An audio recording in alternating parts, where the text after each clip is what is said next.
Okay, everyone, once again, I want to say thank you so much for taking your personal, valuable time to be here this evening. I want to thank Art Capozzi for setting up this event. I want to thank my friend and fellow whistleblower, Jay Parker, for the brilliant job he did in the opening session of today's seminar. My presentation today is entitled Demystifying the Occult, Part 2. Satanism and the Dark Occult. This is something that I have direct personal experiential knowledge of, not something that I learned in books. I always start my presentations with kind of caveats or warnings, if you will, and I'll step through this section kind of quickly because most people here are already familiar with my work. So this is really more for new listeners, new watchers who are watching this online. I also call this section Get Over It, because we're going to come back to this theme over and over again, that ultimately what leaving this mentality that I'm going to be talking about is all about is breaking down the human ego. It's about ego death. It's about getting over your own ego. So much of these little forewarnings that I start my presentations with are about the human ego and how they can be very... The ego can make people very recalcitrant to grasping information because they're so worried about minutia and they're so worried about things that aren't of real significance. The first thing a lot of people will say when, they'll encounter some of my work is, well, there's nothing new here. He's not presenting anything brand new or, theories of his own. I've never claimed to do that. There is nothing new. There is no new human knowledge that hasn't already been uncovered, that people haven't known about in the past, that people won't learn now, that they won't learn in the future, okay? There's nothing new under the sun. This is one of the oldest occult dictums. It means that truth has always been here for us to perceive. The ego is in the way of that perception, however. All that I can do in making a presentation like this is I can stylize it. I can give my own take on things. I can give my own sense of aesthetics, apply my own sense of aesthetics to the presentation. But the knowledge is not new. The next part of this I call put on your big boy pants, okay? I'm going to talk to you like you are grown, rational adults, capable of logical thought, I think there's a lot of people out there who are of the mindset of a child. I don't think they're in this room right now, but there's a lot of people who, they want to be sweet-talked. Well, my presentation style has never been like that. It's been described by some as very intense and at times combative. And I make no bones about that. I don't apologize for it. Truth is at war with mind control and deception. So to speak the truth is a combative act. I don't present this information to be liked or to make friends or to make money. I'm not here as a popularity contest. Okay, if I wanted to do that, I would go out and tell people what they wanted to hear, not uncomfortable truths that they have to come to terms with and change. So I do this because I see presenting this information as a personal moral obligation to speak the truth to people so that they can make informed decisions about what's going on around them in their lives. Beware of what I call and have called in my work emotional mind control. Emotional mind control means that you're going to gauge information based upon how it makes you feel, as opposed to looking at the actual data and trying to determine whether it is actually true or not. Okay? So, two things that I ask everyone always to do when I present is set aside your personal perceptions of me as the presenter. I'm not the important one here. Okay? The information is what is important. So if you don't get distracted by the sound of my voice, my tone, how I dress, what I look like, all these things are trivial. Okay? Pay attention to the information. And be consciously aware that if you reject information just based upon how it makes you feel, that is a logical fallacy. You cannot gauge the veracity or the truthfulness of information upon a visceral emotional reaction that you may have to it in the moment. So I tell people, ignore this information that I'm about to present here today due to your own ego bullshit at your own peril. We will not get to it all today. I couldn't get to all of the information about occult knowledge in several lifetimes, let alone one multiple-hour seminar. Not possible. So the scope is gigantic. It's immense. And this is meant to simply whet the appetite for the serious student who is going to go and do further research on their own. It's way bigger than you think. There's so much more to it than people even are prepared to accept. You know, the worldview is going to be challenged by many people who are coming to this information for the first time. So be prepared to spend time and attention, the spiritual currencies. And this information is a tapestry. It is meant to be taken in as a whole. It's meant to really be taken in with all of my other work and research, which is on my website. So I always tell people, you know, stay for the whole thing. You're going to get the tapestry if you stay for the whole thing. If you don't, you're going to miss out on the tapestry of information. To gain the maximum value of what I present, I always tell people, go to my website, go to the audio, the podcast section, and you listen to those podcasts forward in order at your own pace, because it is an initiation school of sorts, that podcast series. So if you really want maximum value from the work I've presented and you want to really expand your worldview, that podcast series is what you want to pay attention to and take it at your own pace, but take it in its totality. The other thing I want to say to people whose ego might be a little bit, run away is, and I hear this all the time when I start to talk to people about the occult. They'll say to me, I don't believe in that stuff. That's somebody else's religious belief, and therefore it has no effect upon me. Well, you don't need to believe in something that someone else believes in for it to have a profound impact in your life. I look at it as possibly the most naive and foolish mindset on the face of the earth to say, well, I don't need to look at that stuff because I don't believe that it's real, and so I don't think it can have any effect upon me. I tell people this is the equivalent of stating, no one's crazy religious beliefs can possibly affect me, even if they violently act upon those beliefs in a way that can do me extreme harm. I mean, that's insanity. There are a lot of religious extremists out there in the world, and they're willing to act upon their extremist, nonsensical belief system. It doesn't make a difference whether you believe in what they believe. You don't need to believe in what they believe. They believe in it, and they're willing to act upon it. You know, I mean, this is just common logical sense. I mean, you know, extremist right-wing Christians that go and shoot up Planned Parenthood, you can get caught in the crossfire as you're walking to work. You know, extremist Islamic religionists can do crazy violent acts, and people can be affected. You don't need to believe in what they believe in. So please keep that in mind moving forward with when I talk about the belief systems of the people who are currently running the world.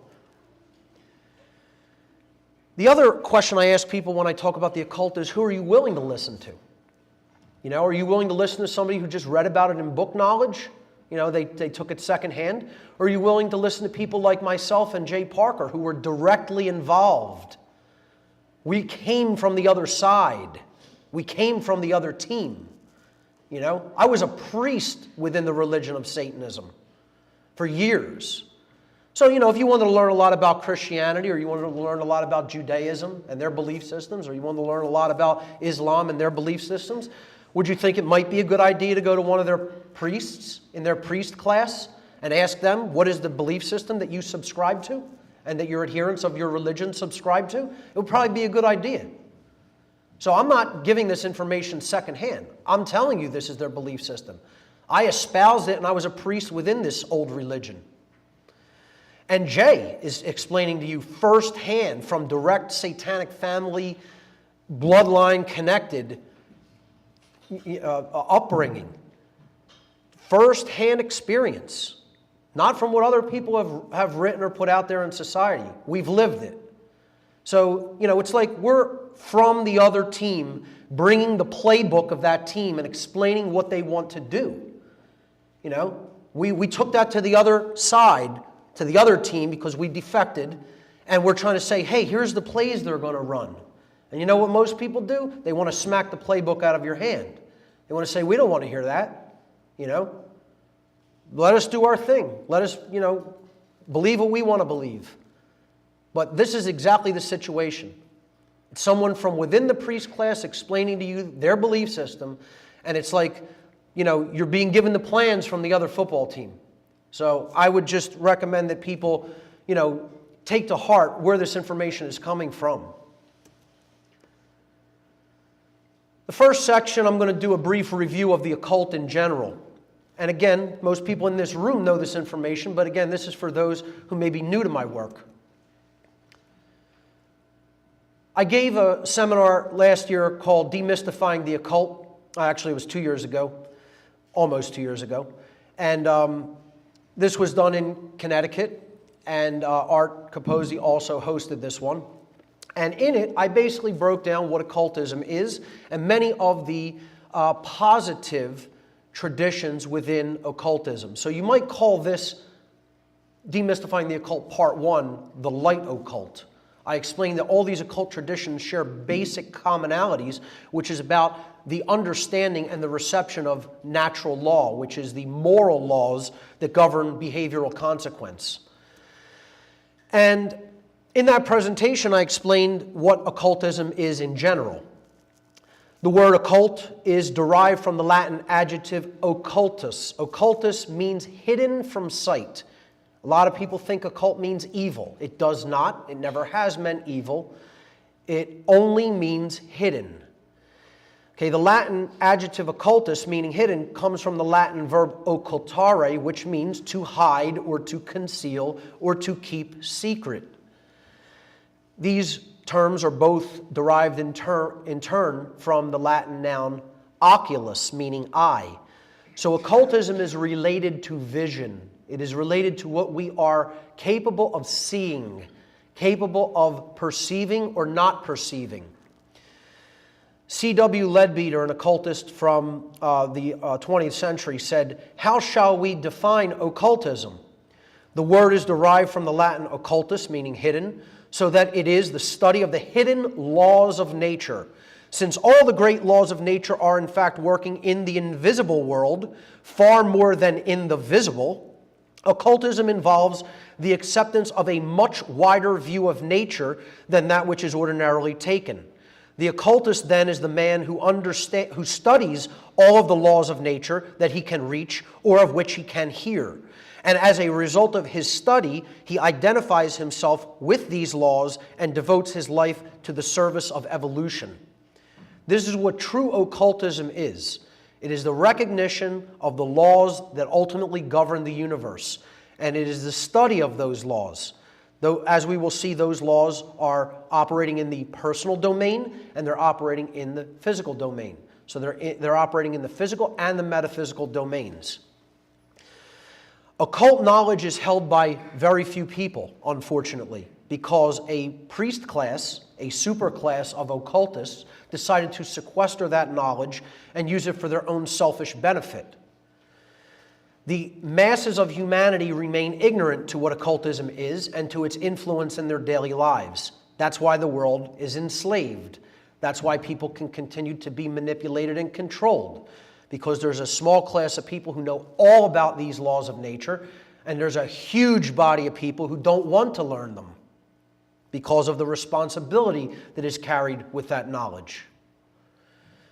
Ultimately, folks, occultism is nothing but hidden knowledge. And it is hidden psychological knowledge, ultimately, which we're going to get to. What knowledge does occultism hide? Well, what is this hidden knowledge that we're talking about? Occultism is a body of science which is not widely known to the general population, consisting of hidden knowledge about the workings of the human psyche and the laws of nature. In other words, both the seen laws, which are the physical laws, and the unseen laws, which are spiritual laws. The minor arcana of occult knowledge, meaning the lesser knowledge or the microcosmic knowledge.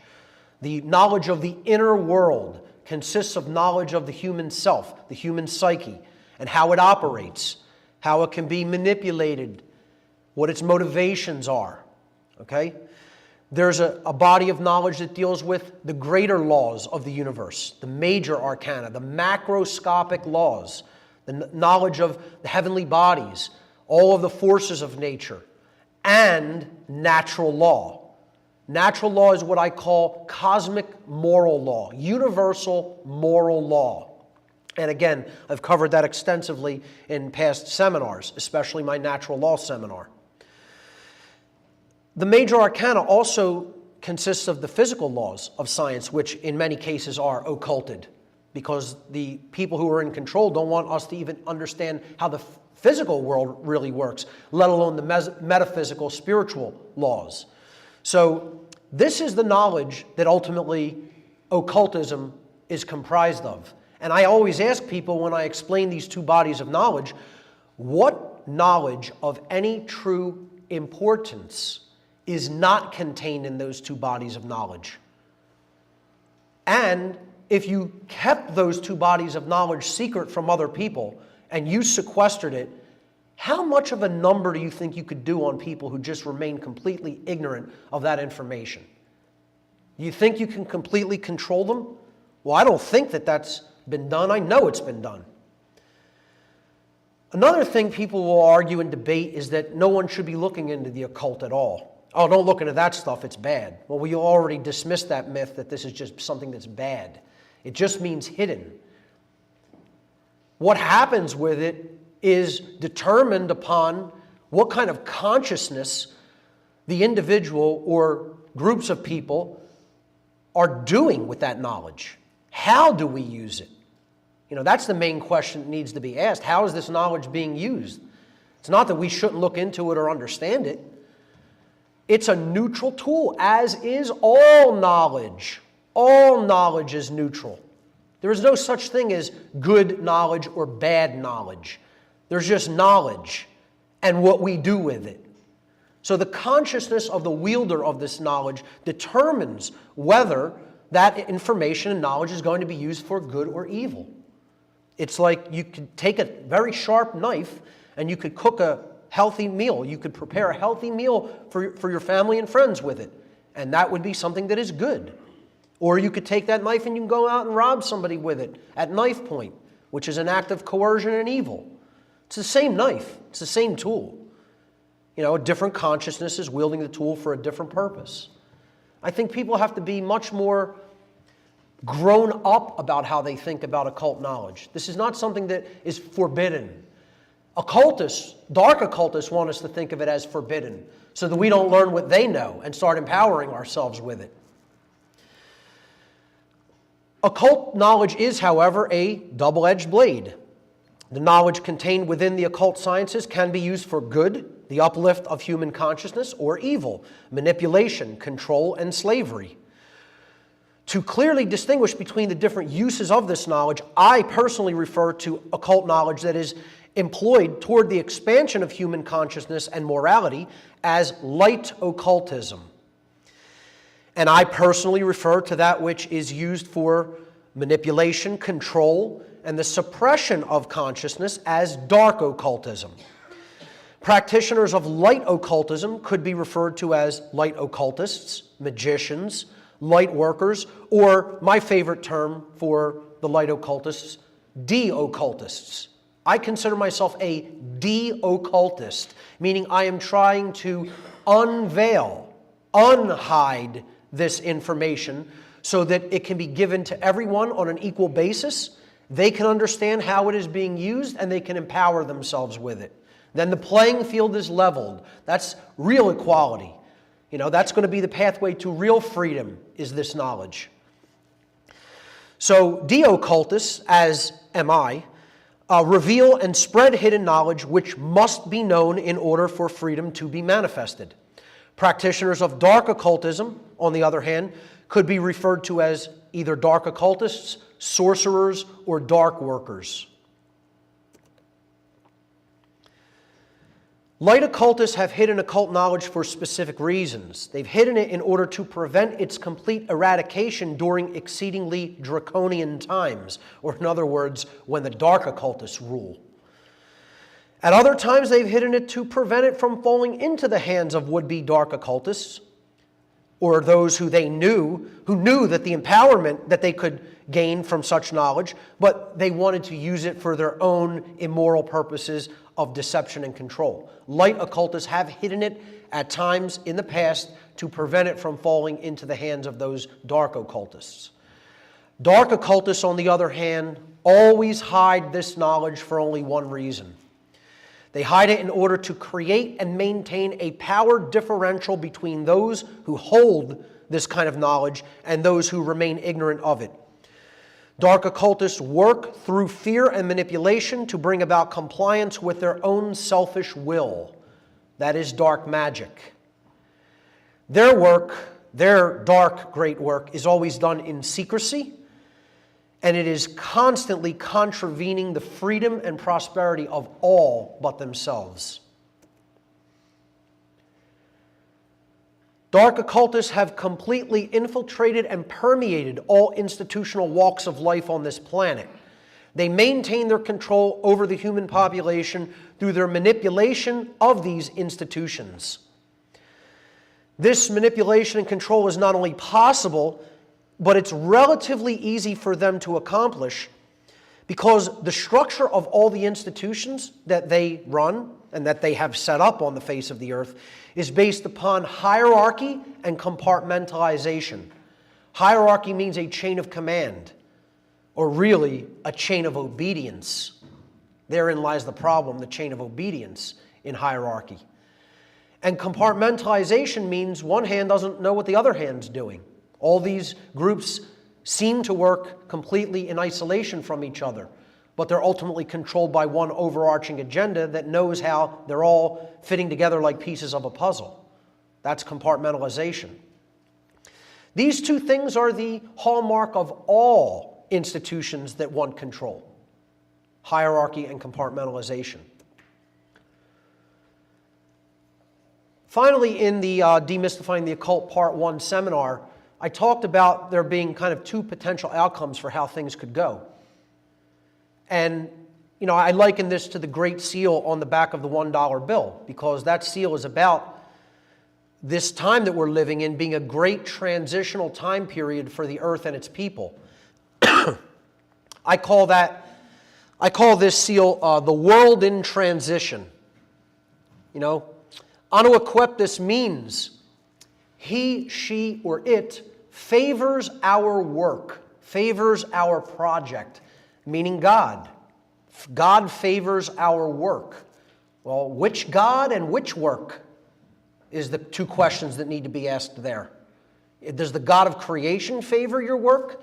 Well, if the God of creation's favoring that work, you're trying to remove the obstacles to the light, which are the bricks, and the soul trap known as the trapezoid, which we're going to get to later in the symbolism section. If you remove that, the light joins up with the earth and there's no block to the light. There's nothing to weigh us down. This pyramid being built up is the dark occultist, the dark builder's great work of blocking out the light of the Creator from the world. That's why I made this symbol, the one great work symbol. It's about truth, freedom, love prevailing in the world, universal enlightenment through the reception of occulted knowledge, divine wisdom. The true great work of light occultists is the distribution of occult knowledge freely to humanity, thereby ending the slavery of humanity by eliminating the widespread ignorance which dark occultists exploit to gain and maintain their control. On the other hand, if the dark occultists complete their dark New World Order, you have a world based in darkness and slavery, a world without light, without the light of the divine. This symbol means, on the right here, this symbol means dark occultists rule an ignorant and enslaved population with an iron fist. The great work of dark occultism is to keep humanity in a state of general unconsciousness and slavery, and to tighten that control until they obtain a threefold objective. They wish to be invincible, invisible, and immortal.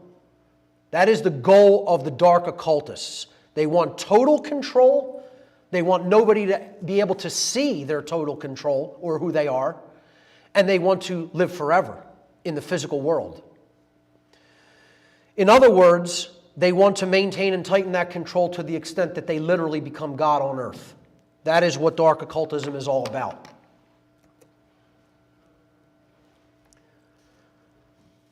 It works in this world through something known as Satanism.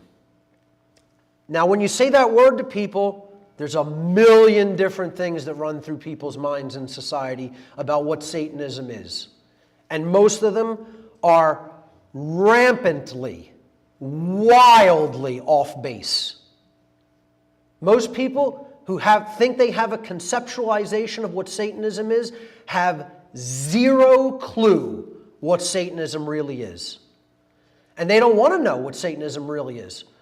They don't want to know. When I tell them as a former priest of this religion what the beliefs of this religion entail, their eyes go glossy. They don't want to hear it because ultimately what they hear is, I identify with some of those beliefs. Yeah, there's a reason for that. That's what the dark occultists have been trying to do. They have been trying to make the world in their image and likeness. That's what God does, right? They want people to subscribe to their belief system at a lower level. Because people who subscribe to this belief system, which we're going to talk about, cannot control people who are out of that belief system. People, to be controlled and enslaved, must, at some level, be subscribers of this religion. And that's why people don't want to know about real Satanism. They want to think about the Hollywood variant of it, or the Christianized, or as Jay said, the Constantinian variant of it, shall we say. False notions of Satanism abound everywhere, folks. You know, they want us to identify this belief system strictly as many people do, want people to identify this belief system strictly as the worship of the Christian entity called Satan or the devil. And I assure you, while some Satanists may adhere to belief systems like that, the overwhelming vast majority, that deity has nothing whatsoever to do with their belief system at all. At all. And you could accept that or not accept it. And I know there are people of a very Christian bent, or again, a Constantinian Christian bent, that are never going to accept that because of what their religion tells them. And that's exactly what Satanists want them to believe.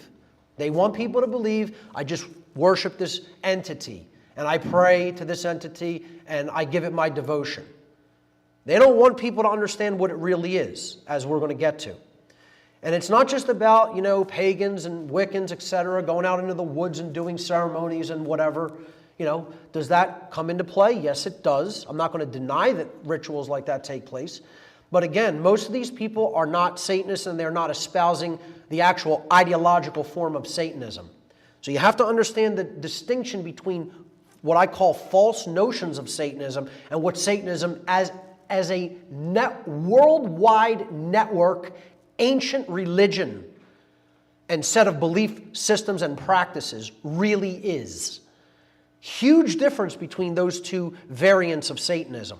Okay? It's like somebody who actually lives according to the words of Christ in the New Testament could be considered an esoteric Christian. Many of the so-called Christians running around in today's world have nothing whatsoever to do with the actual life, belief, writings and works that are found in the New Testament. Okay? It's all about just accepting what the church says. Okay? And this salvationist notion of Christianity. So again, just like Christianity can mean many things to different people, Satanism can mean different things to different people. I want to be clear about the form of Satanism that I'm talking about is the ideology that is running the world and keeping it in slavery. So I call this ideological Satanism. Ideological Satanism is an ancient occult religion comprised of diverse interconnected networks of worldwide adherence to its ideological belief systems. At its ideological core, this religion postulates that knowledge of the human psyche and the laws of the universe should be occulted, meaning hidden, and held only by a very few human beings in the know. It is much more accurate to perceive Satanists and dark occultists in general as ancient psychologists who hold and wield hidden information in ways which exploit those who still remain ignorant of that knowledge. You have to look at this as ancient psychology. These are psychologists who were handed, their bloodlines from the ancient past were handed all of the knowledge about how the human mind operates and all of the knowledge about how the real laws of nature operate. And then those selected bloodlines held that knowledge secret from other people, and they did an absolute number on their minds. And we're not coming out of that number that was done upon the minds of the people of this planet until we know what they know. Get over it. It's the truth for all time. You know, all the religionists out there who insist, no, you shouldn't look into this, you don't know what you're talking about, and your ego's in the way. And that's what Satan is. Satan is the egoic force of self-identification that will not allow a human being to say, I was wrong and I was duped. That's what Satan ultimately is.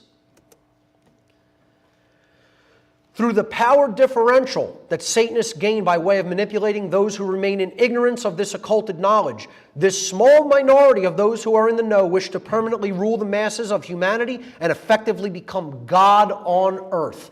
This is one of their goals. Absolutely. They don't want to worship any deity. They want to become deity. That's what Satanists believe. It is important to understand that contrary to popular belief, the overwhelmingly vast majority of Satanists do not worship an externalized deity known as Satan in the Christian tradition sense of that being. But instead, they see Satanism as an ideological way of being in the world.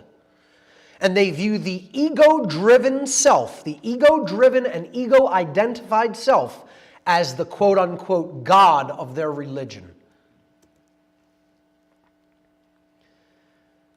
Folks,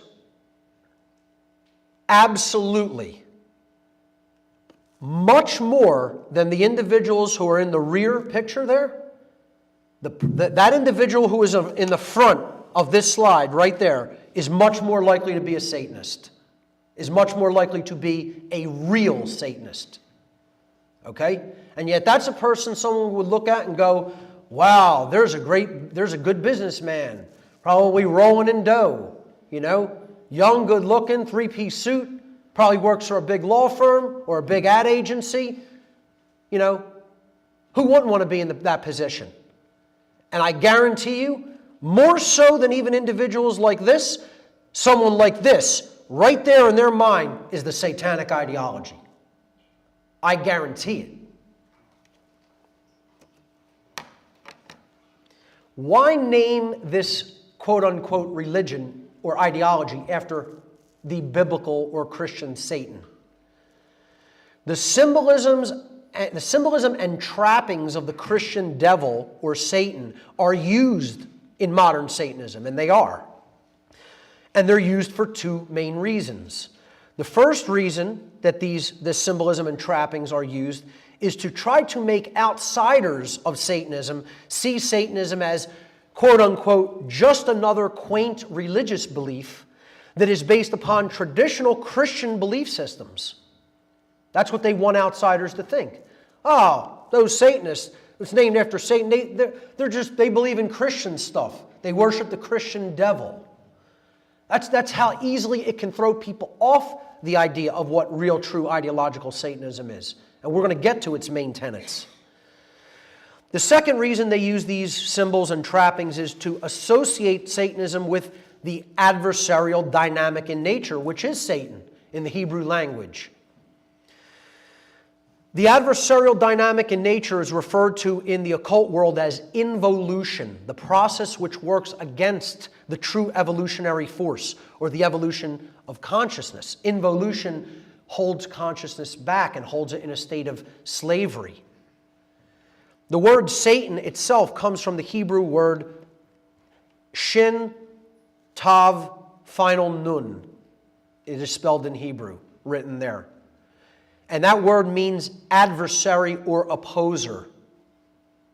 So again, Satanism is the adversarial force, the force that works against true evolution in consciousness. Satanism is ultimately about being opposed to the true order of natural law. And natural law is the universal laws of morality, which govern the behavioral consequences of beings who are gifted with the capacity for holistic intelligence and free will, meaning human beings. We are in that category of beings. Therefore, natural law applies to us. The laws of morality apply to us. And ultimately what Satanism is, and what all dark occultism is fighting against, is natural law, the true order. They want to turn that over on its head and set up their own so-called order, which is no such thing as order. It's chaos and slavery.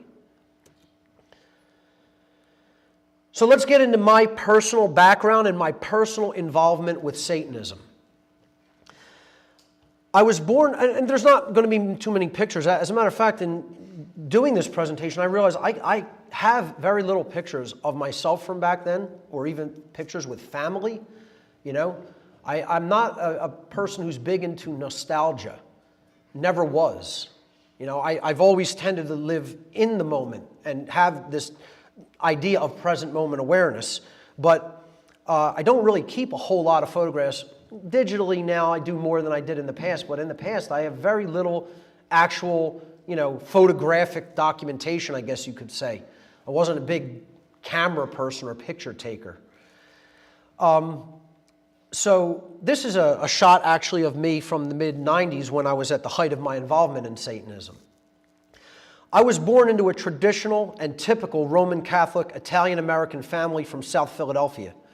In my youth, I accepted without much questioning a great deal of the religious dogma which was given to me by family members and school teachers. In my late grade school and early high school years, I began to question those dogmatic religious beliefs. But because I lacked the knowledge of astrotheology, again, this is something that a lot of religion is based upon, and you can look into it in my work on my website and my other videos. Because I lacked the knowledge of astrotheology at the time, which could have helped me to put that religious indoctrination into perspective, the questioning that I was undergoing turned to extreme anger and rage. And I acted upon that anger and ignorance by saying, I'm going to go out and find the polar opposite. I'm going to go out and find the polar antithesis of this Christian belief system that I was indoctrinated into and lied to about what it really was. And I found that polar opposite in the form of LaVeyan Satanism, which I'm going to explain what that is. But Satanism and dark occultism in general were the ideologies that I gravitated to. And I did this as a rebellion against the belief system into which I was personally born. I began to espouse through my own writings and through my own music the ideology of the branch of Satanism called LaVeyan Satanism. And I formed a death metal band in the past that sung about the ideology of Satanism.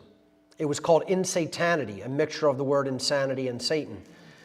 We got signed fairly quickly to a European recording label in Greece, and we released one full-length album which was called Divine Decomposition, pictured there on the left. It promoted the satanic ideology, particularly the ideology of LaVeyan Satanism, in its lyrics.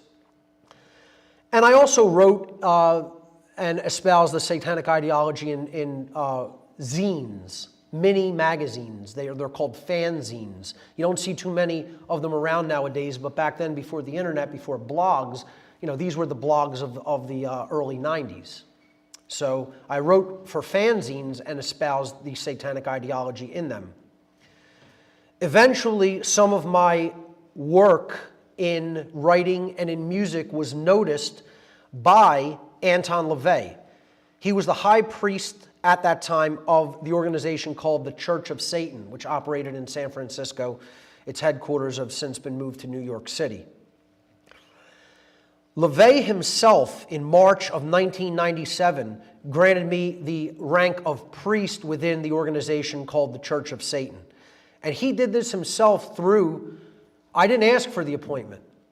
He appointed me because he said that I was an excellent spokesperson for the ideology, and therefore wanted to give me the rank, wanted me to come out to San Francisco and meet him, and he wanted me to head a grotto on the East Coast. Grottos are what Satanists refer to their congregations. It's like a coven in Wicca or in other pagan religions. So I was offered a grotto leadership on the East Coast, which I subsequently turned down. I turned it down because at the time I viewed Satanism solely as a personal belief system, to be employed for personal objectives. And I didn't like, as I still don't like, groupthink and group ideologies and congregations, etc. So I turned down that appointment to head a grotto, but I did accept the appointment to the priest class of the religion. And LaVey and other Satanists hooked me up with many Satanists in the local tri-state area. And I began attending rituals in my tri-state area and getting to know some of the other people involved. We'll get to that in a moment. This is my actual appointment, the paper which arrived in the mail and appointed me to the rank of priest within the Church of Satan. It's signed by LaVey himself. He died about a year later.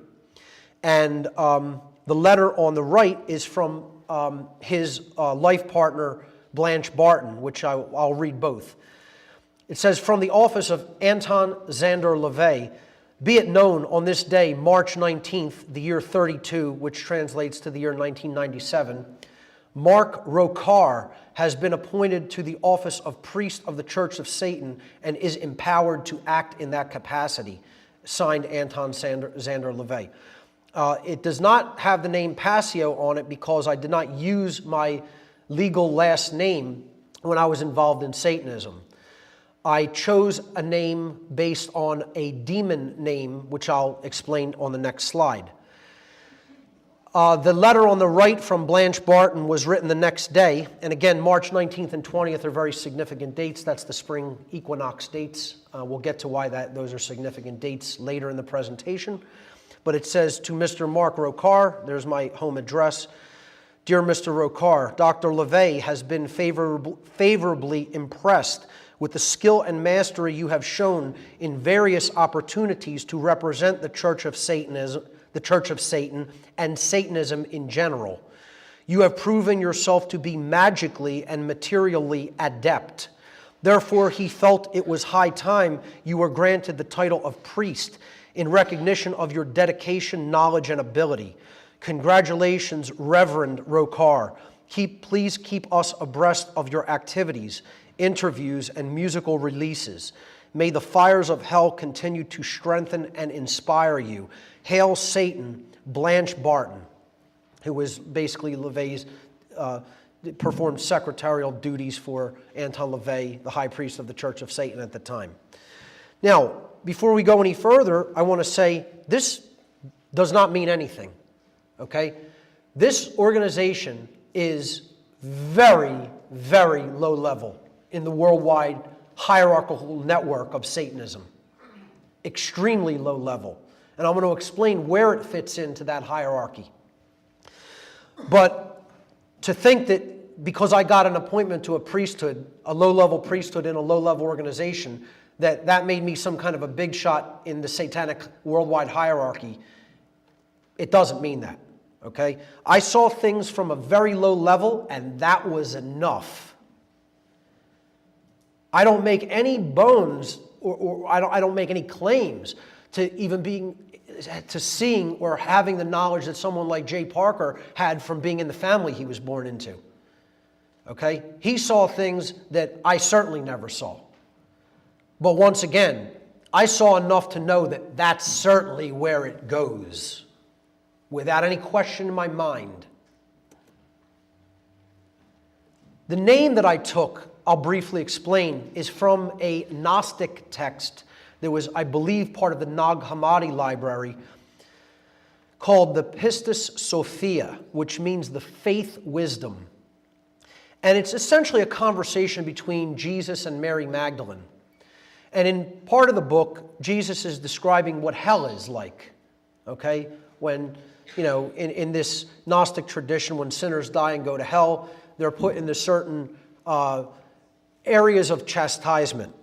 So they, basically undergo certain torments and then learn their lessons about what they did wrong.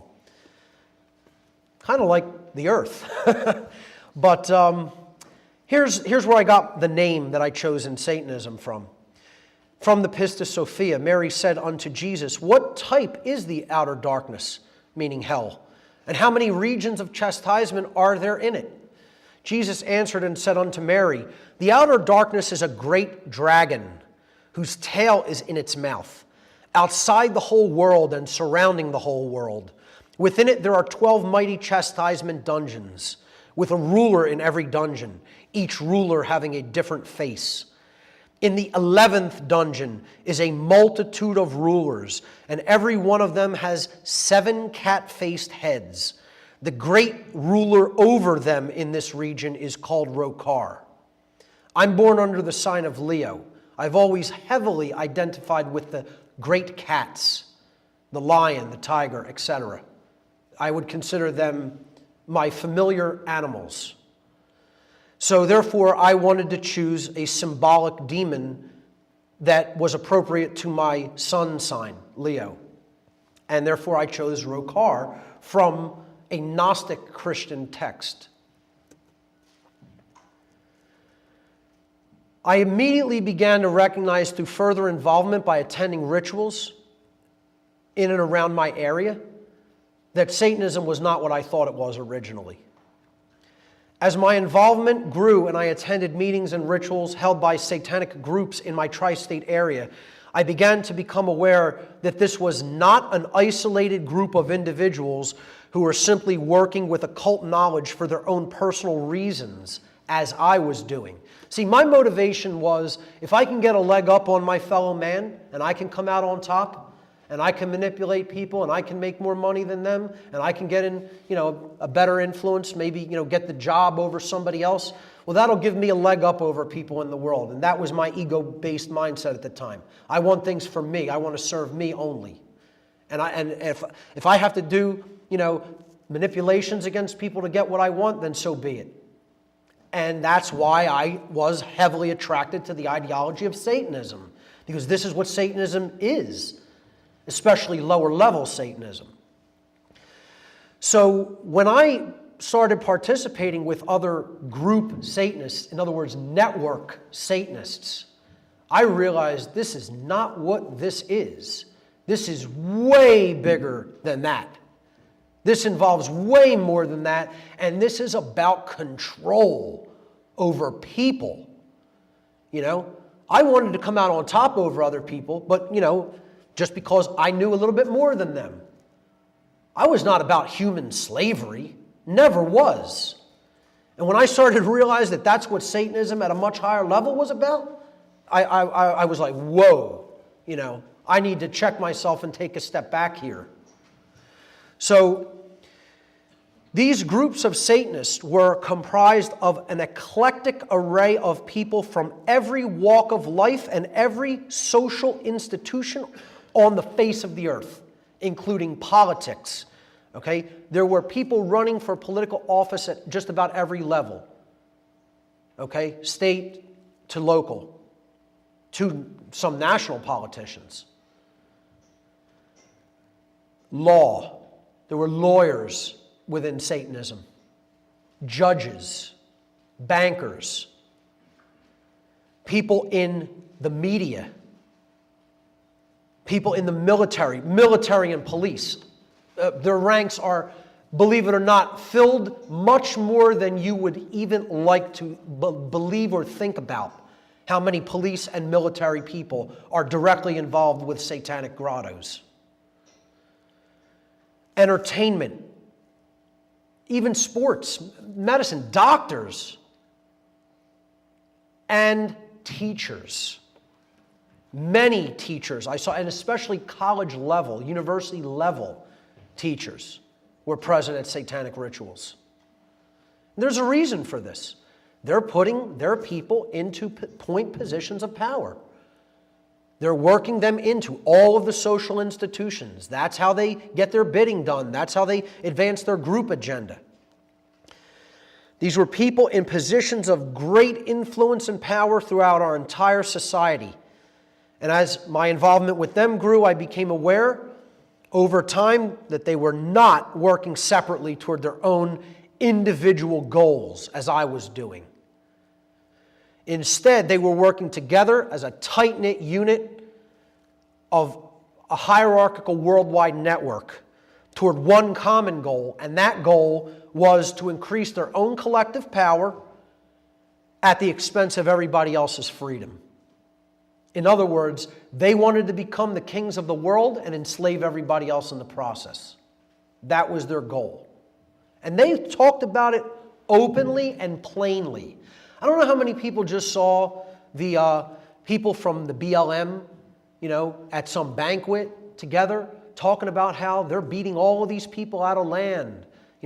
They're giving them pennies on the dollar, laughing about how they just basically robbed two old World War II veteran men who were living together out on this lot of property out somewhere in New Mexico or something, and it was a mine worth over $40 million, and they acquired it for pennies on the dollar, and they were laughing about it. And they were laughing about how much land they hold in, governmental hands versus how much land is still held in the public hands. And they were laughing about it, as if we own the entire western portion of the country. Thinking it's funny that they helped the government do this. But, see, they didn't know there was a hidden camera in that room. So they were talking about it very blatantly and openly, actually even saying, we're the bad guys. We steal money. We beat people for what their property is worth, and we take it for pennies on the dollar. Saying things like this openly, blatantly, and then laughing about it. Laughing about it. This is what it was like at satanic rituals and meetings. These people talk very plainly among themselves. They know what they're doing. They know how to get it done, they're doing it, and they're laughing about it.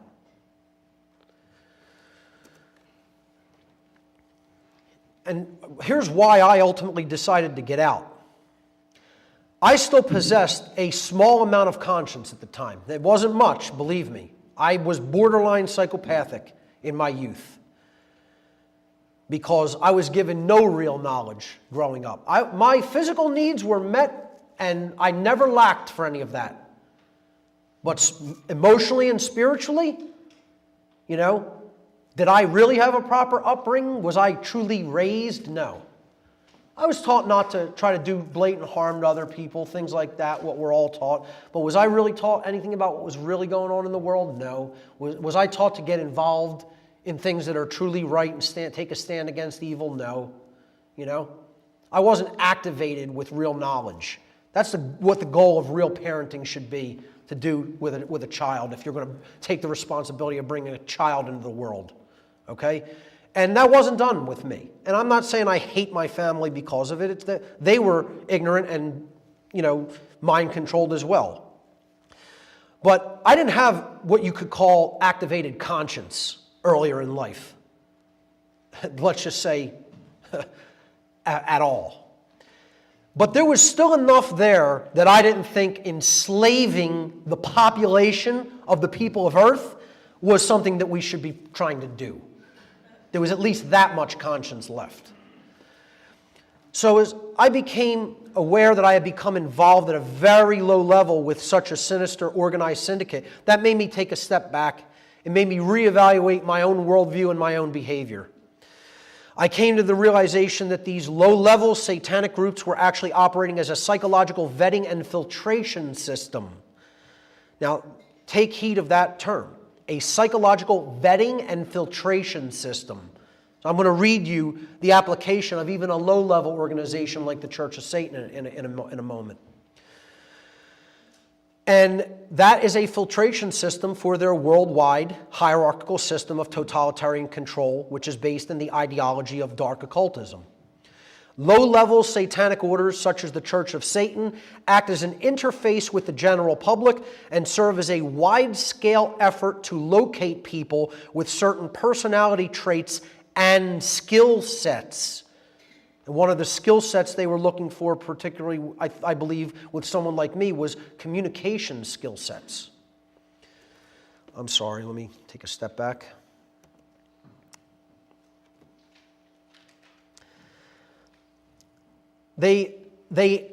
Low-level satanic orders such as the Church of Satan act as an interface with the public and serve as a wide-scale effort to locate people with certain personality traits and skill sets, which the larger network of dark occultists desire to exploit for their own purposes. Such individuals are then groomed for placement into positions of power within social institutions in order to advance their predetermined group agenda. So it is a psychological vetting and filtration system, and they're looking for psychopathic characteristics. People who will step up and take part in the enslavement of their fellow man. Here's what I look at the general organizational, and again, it's not very detailed. It's a very general organizational chart of how these low-level satanic orders operate within as an interface with the general public to bring people up into their lower ranks. So low-level dark occult groups such as the Church of Satan, this would be, down here, low-level dark occult orders, Church of Satan, Temple of Set, etc., operate as psychological vetting and filtration systems for the worldwide hierarchical satanic network of totalitarian control. Low-level satanic orders such as the Church of Satan act as an interface with the general public and serve as a wide-scale effort to locate people with certain personality traits and skill sets which they want to exploit. Now, as you go up through that organization, they're taking people from the general public, they're working them into the low-level positions of these orders. So then you go up here, and they would put some of those people at this level. Financial control, political control, media control, etc. These organizations are also run by dark occultists. And they're filtering people. Once they groom them from these lower levels, they'll groom them up into positions of power at that level. Then it goes up into higher levels of power and higher levels of dark occultism from there.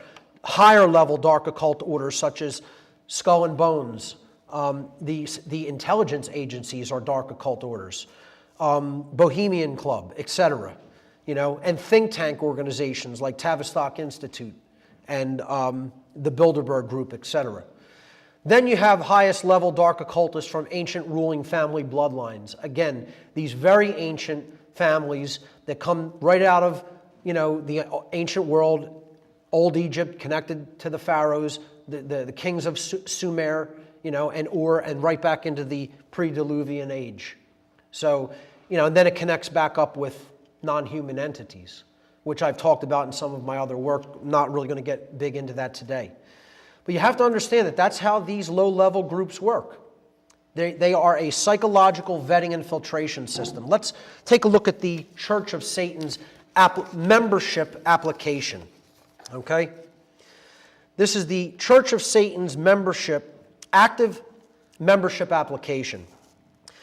Give your complete name, your mailing address, your telephone number, your email address, your sex, your date of birth, your place of birth, height, weight, color of eyes, color of hair, marital status, name, birth date, and birthplace of spouse if married, number of children and their ages, previous religious affiliations and offices held, nationality, ethnic background, current citizenship, educational background and degrees, present occupation, special interests, talents, abilities, hobbies, collections.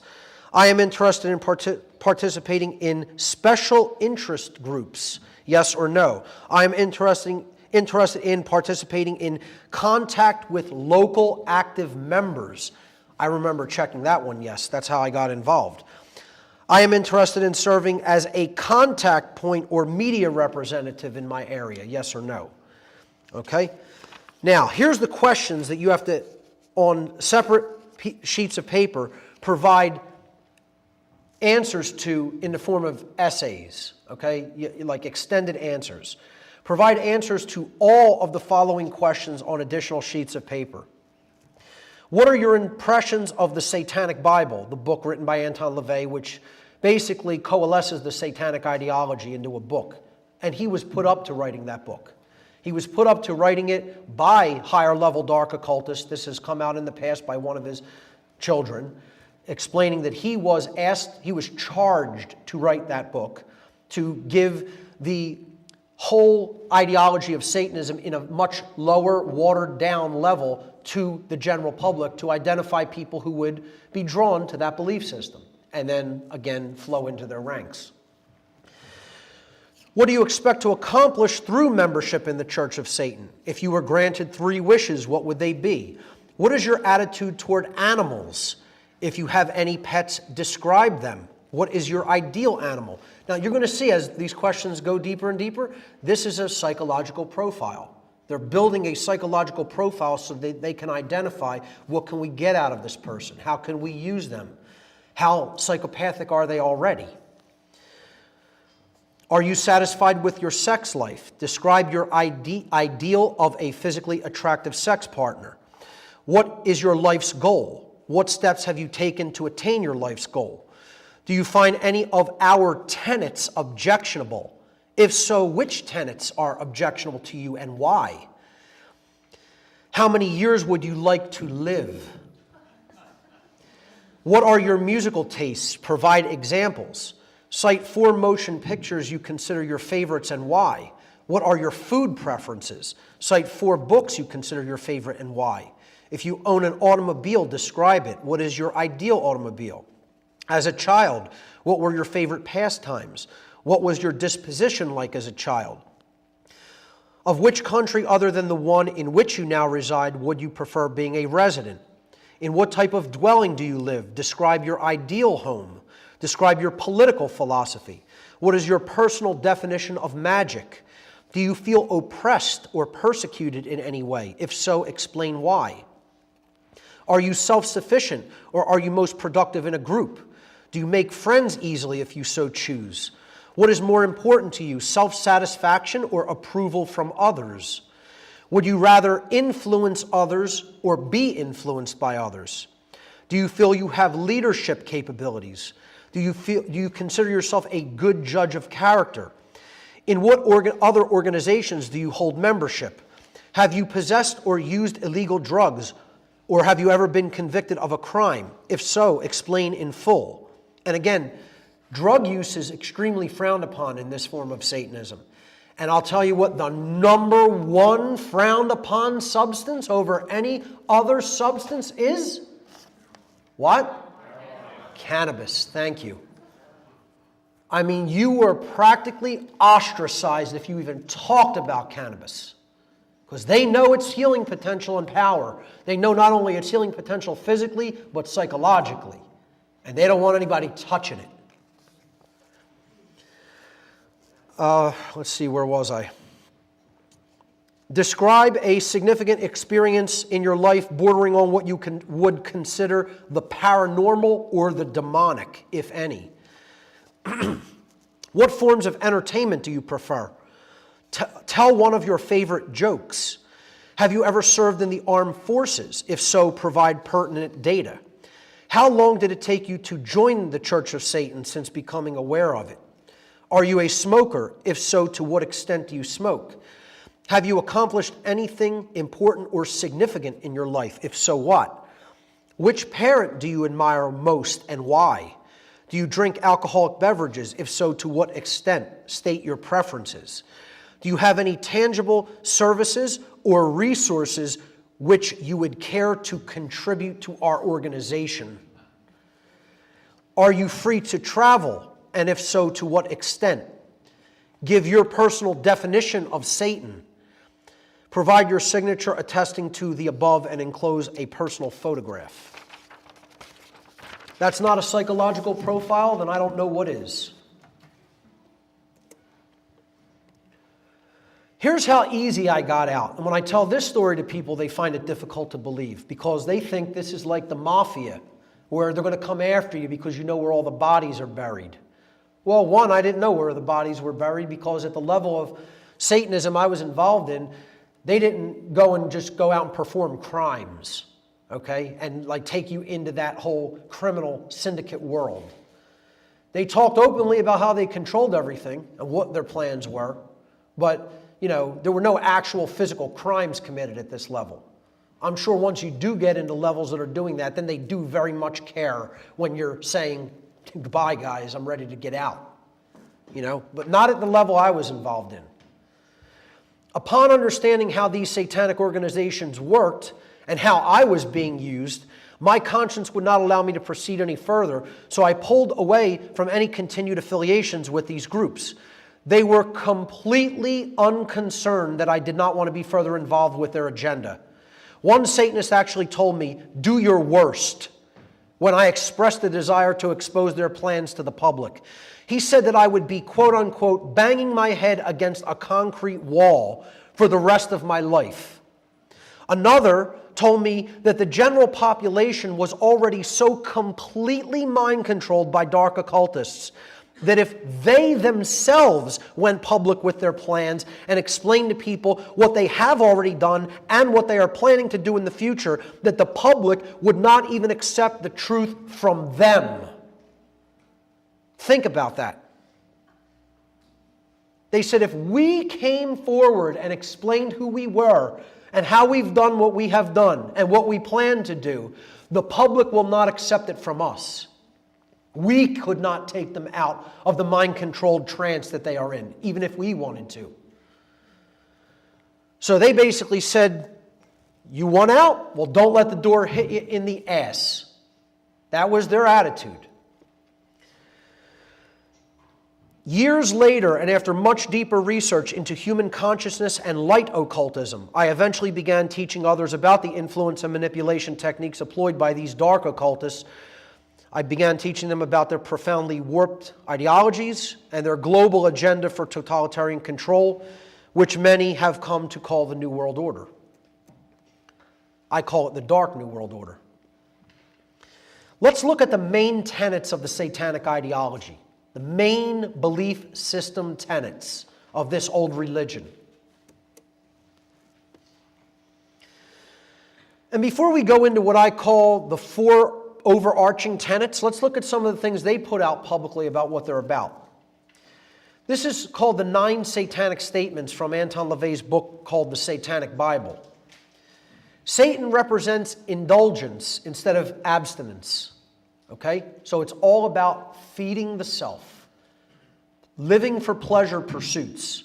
Now, I'm not saying everybody should just, live a totally ascetic, monk-like lifestyle. Okay, I've never claimed that. I have no problem with people experiencing pleasure here on earth. It's when you make that your highest thing that you identify with and that you want to live for that all the time that it becomes a problem. Okay? So this is the number one thing that Satan represents to Satanists. It doesn't say it represents the Christian devil and that we should get on our knees and worship it. It says it represents indulgence, meaning I get what I want. That's the first thing Satan represents to Satanists. Satan represents vital existence instead of spiritual pipe dreams. Satan represents undefiled wisdom instead of hypocritical self-deceit. And I just want to say, this is what Satanism represents to the Satanist for the Satanist. Okay? It is the Satanist does not want these things for others. It wants these things for themselves only. Okay? Satan represents kindness to those who deserve it instead of love wasted on ingrates. Satan represents vengeance instead of turning the other cheek. Satan represents responsibility to the responsible instead of concern for psychic vampires. Satan represents, this is a very important one, this 7th one right here. Satan represents man as just another animal. sometimes better, more often worse than those that walk on all fours, who because of his quote-unquote divine spiritual and intellectual development has become the most vicious animal of all. 8, Satan represents all of the so-called sins as they all lead to physical, mental, or emotional gratification. 9, Satan has been the best friend the church has ever had as he has kept it in business all these years. Satanism also has sins. They have things that their membership should never do or should never participate in. Now, I describe this section, the 9 satanic sins, the so-called satanic quote-unquote sins. These are what Satanists forbid among their own ranks, but that which they wish to peddle to everyone else so that everyone else is easier to manipulate and control. The 9 satanic sins, stupidity. That's the first thing they want the public to be. But they don't want to be stupid. They want to have all the knowledge. They want the public stupid. Pretentiousness. Solipsism. Again, meaning that there is no such thing as truth. The belief that truth does not exist. Satanists don't think that truth does not exist. Satanists think truth exists, and they want to understand it and keep it from other people, so they can control those people who are in that level of ignorance to the truth. So they want to peddle solipsism to other people. That's why solipsism is so gigantic in the New Age movement religion. Huge, huge belief system in New Ageism. The idea that there's no such thing as truth, or that, oh, it's all just perception. It's my truth, your truth, her truth, his truth. Number 4, self-deceit. 5, herd conformity. Again, they don't consider themselves members of the human herd. They want everybody else to be herd conformists, but not them. They want to be the farmers who rule the herd. Lack of perspective, forgetfulness of past orthodoxies, counterproductive pride, and lack of aesthetics round out the so-called satanic sins. I would say the most important there is solipsism, that Satanists warn their own ranks. First of all, that's not even a word or an ideology that is very much often heard or used. And they took it upon themselves to put that very high up in their list of quote-unquote sins, because they want their membership to know what solipsism is and know that they should not be participating in it, but they want to peddle that to everybody else. What I identified as the overarching 4 main tenets of Satanism are as follows. Selfishness as the highest goal.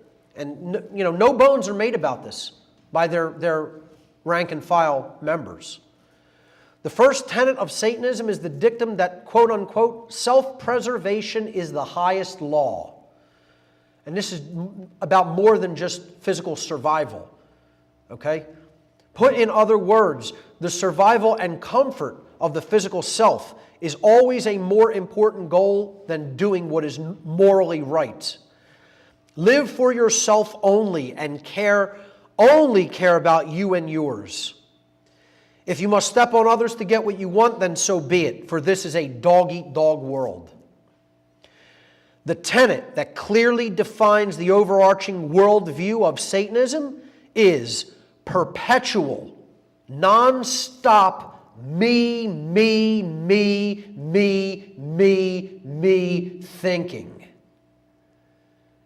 Now, do you think that's the ideology that is in most people in this world? Do most people think like that? All day, every day? Would you agree or disagree that the vast majority of individuals in our society subscribe to such a selfish worldview? Absolutely. That's what I'm going to call later mini-me Satanism. They have to peddle their belief down to people at a lower level without them being consciously aware that this is a religion that they have subscribed to, for them to be under their thumb and controlled by them. The second main tenet of Satanism is moral relativism. Moral relativism is the ideology that there is no objective difference between right and wrong behavior, so human beings may arbitrarily, quote-unquote, create or quote unquote decide right and wrong for themselves based upon their own whims and preferences. See, right isn't something that exists in nature. You know, your rights are something that can be made up and then taken away if we so choose. We'll decide what is right and wrong. We'll decide what a right is and what it is not. You know? In other words, that which we consider, quote unquote, right for ourselves is that which is right. And that which we consider wrong for ourselves is that which is wrong. That's the ideology of moral relativism. Since, according to the inherent and objective laws of morality, natural law, the aggregate amount of morality present in the lives of the people of any given society is directly proportional to the amount of freedom in that society. Or in other words, as morality increases, freedom increases. As morality declines, freedom declines. Since that law is eternally true, true freedom can never exist in a society that embraces moral relativism. Can not exist. Can never exist in a society. Freedom can never exist in a society that embraces the ideology of moral relativism. It is an impossibility according to the laws of nature. And yet, how many people in our society, ladies and gentlemen, would you say subscribe to the ideology of moral relativism? That there is no objective right or wrong in nature itself. You know, we get to make up what a right is. You know, man can make that up and then grant that right to other people. And then if we so choose the next day, we can pass a law and we can say, no, that action is no longer a right. We'll jail you, we'll throw you in a cage for performing that behavior. Our entire society is built upon moral relativism, called the laws of man. And the vast majority of the zombie walkers that we have floating around this society are also adherents of the religion of moral relativism. They believe in the religion of Satanism without even understanding what it is, or understanding that they are a member of that religion by their own beliefs. The third tenet of Satanism is social Darwinism. Social Darwinism is the extension of the theory of Darwinian macrobiological, quote-unquote, evolution into human society. You're extending that theory into the human societal domain. The proponents of Darwinian macrobiological evolution postulate the notion of the survival of the, quote, fittest animals, meaning that animals who are the most dominant will rule their social strata. Applied to the human domain, this theory puts forward the notion that, one, it is the quote-unquote natural order. How many times have I heard this one? And even desirable for human society to be ruled by the most dominating and vicious human beings. Now, I can't tell you how many times I've been told that with a serious, straight look on people's face. Hey, this is just the natural order. The dominant, the alpha humans come out on top and they just rule over everybody else. That's just the way things are. It's just the natural order of things. There's nothing natural in that, folks, and believe me, there's no order in it. You're only going to get chaos from believing in that belief system. The second postulation of social Darwinism is that such humans' genes, their genes, are the reason that they acquired their position of power, and their genes are the reasons they maintain those positions of power. It doesn't have to do anything with the situation, societally, that they maybe were born into, or, you know, the amount of resources they were handed at their birth, or the bloodlines they come from because they were born from super rich ruling families. No, it has nothing to do with that. Their genes got them there and maintain that position. You know, it has nothing to do with people's belief in money and that they'll do any absolutely wretched behavior if given enough money, you know, for their own enslavers. No, their genes maintain that position for them. Yeah, it makes a whole lot of logical sense too. Not only is it sick and parasitic, but you can see how much sense it actually makes. Would you agree or disagree that the vast majority of individuals in our society subscribe to the ideology of social Darwinism? And I would say, yeah, I'd say most people do, more than not. The fourth and final tenet takes the entire ideology to its final solution, you might say. Eugenics, or what I'm going to start calling dysgenics, and epi-eugenics, which I'm going to start calling epidysgenics, because there's nothing good about it. They're not trying to create something good on the other side, folks. They are definitely degrading the human genome. That's what dysgenics is. Let's talk about the word eugenics, the classically defined word eugenics. The word eugenics is derived from the Greek adjective eugenes,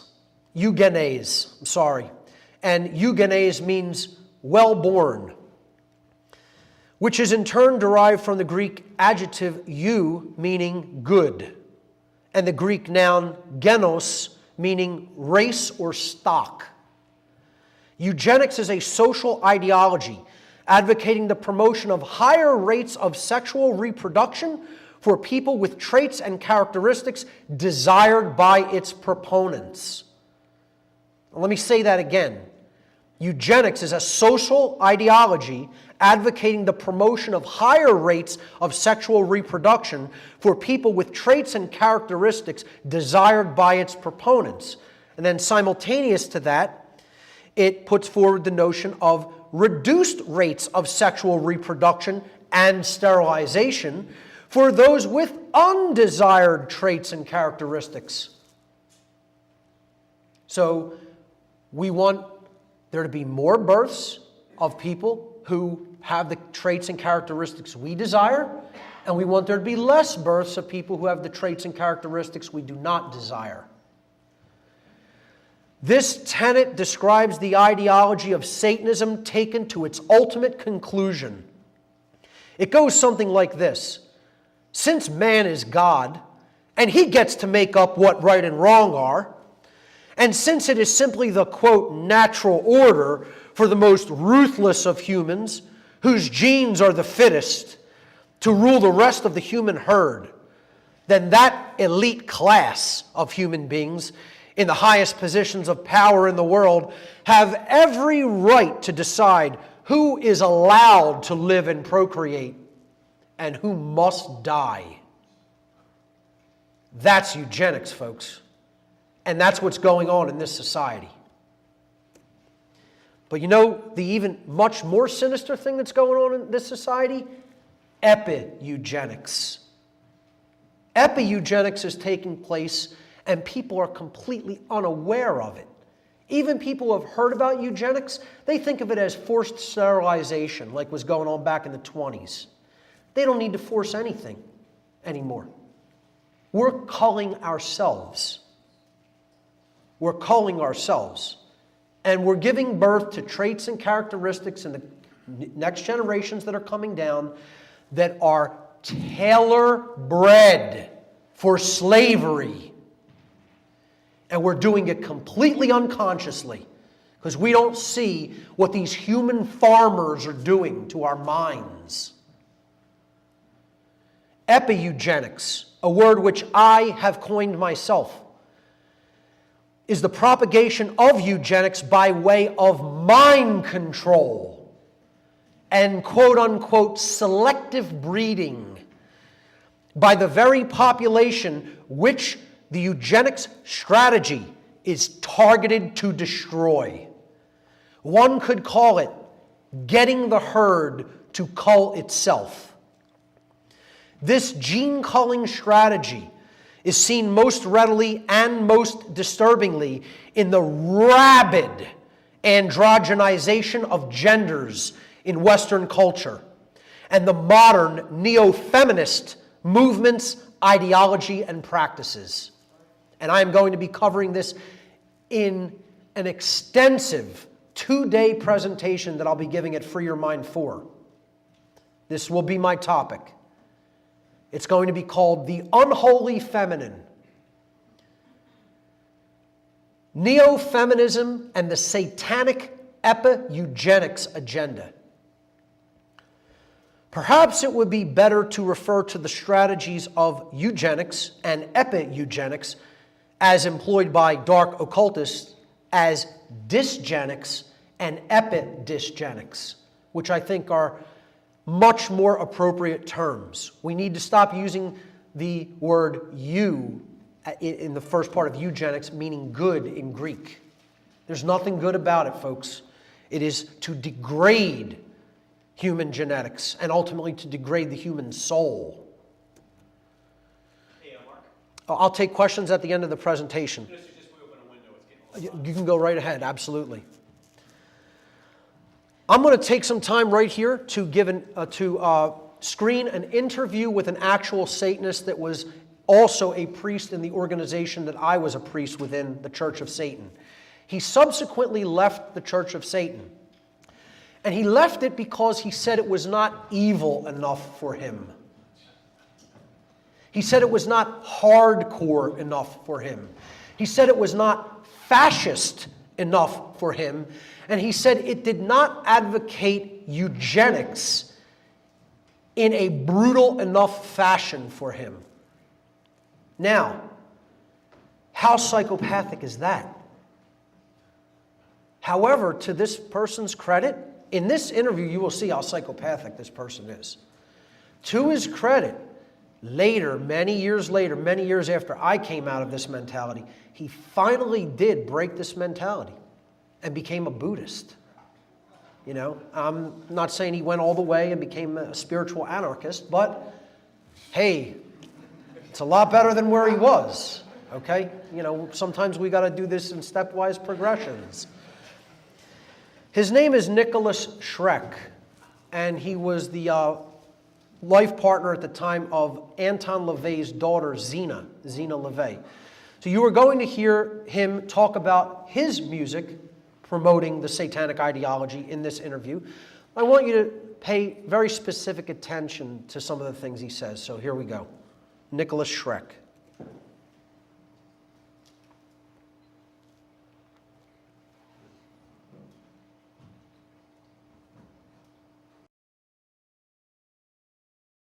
Hi, this is Tom Metzger, your host for Race and Reason again, that longest-running show of its type on cable access TV.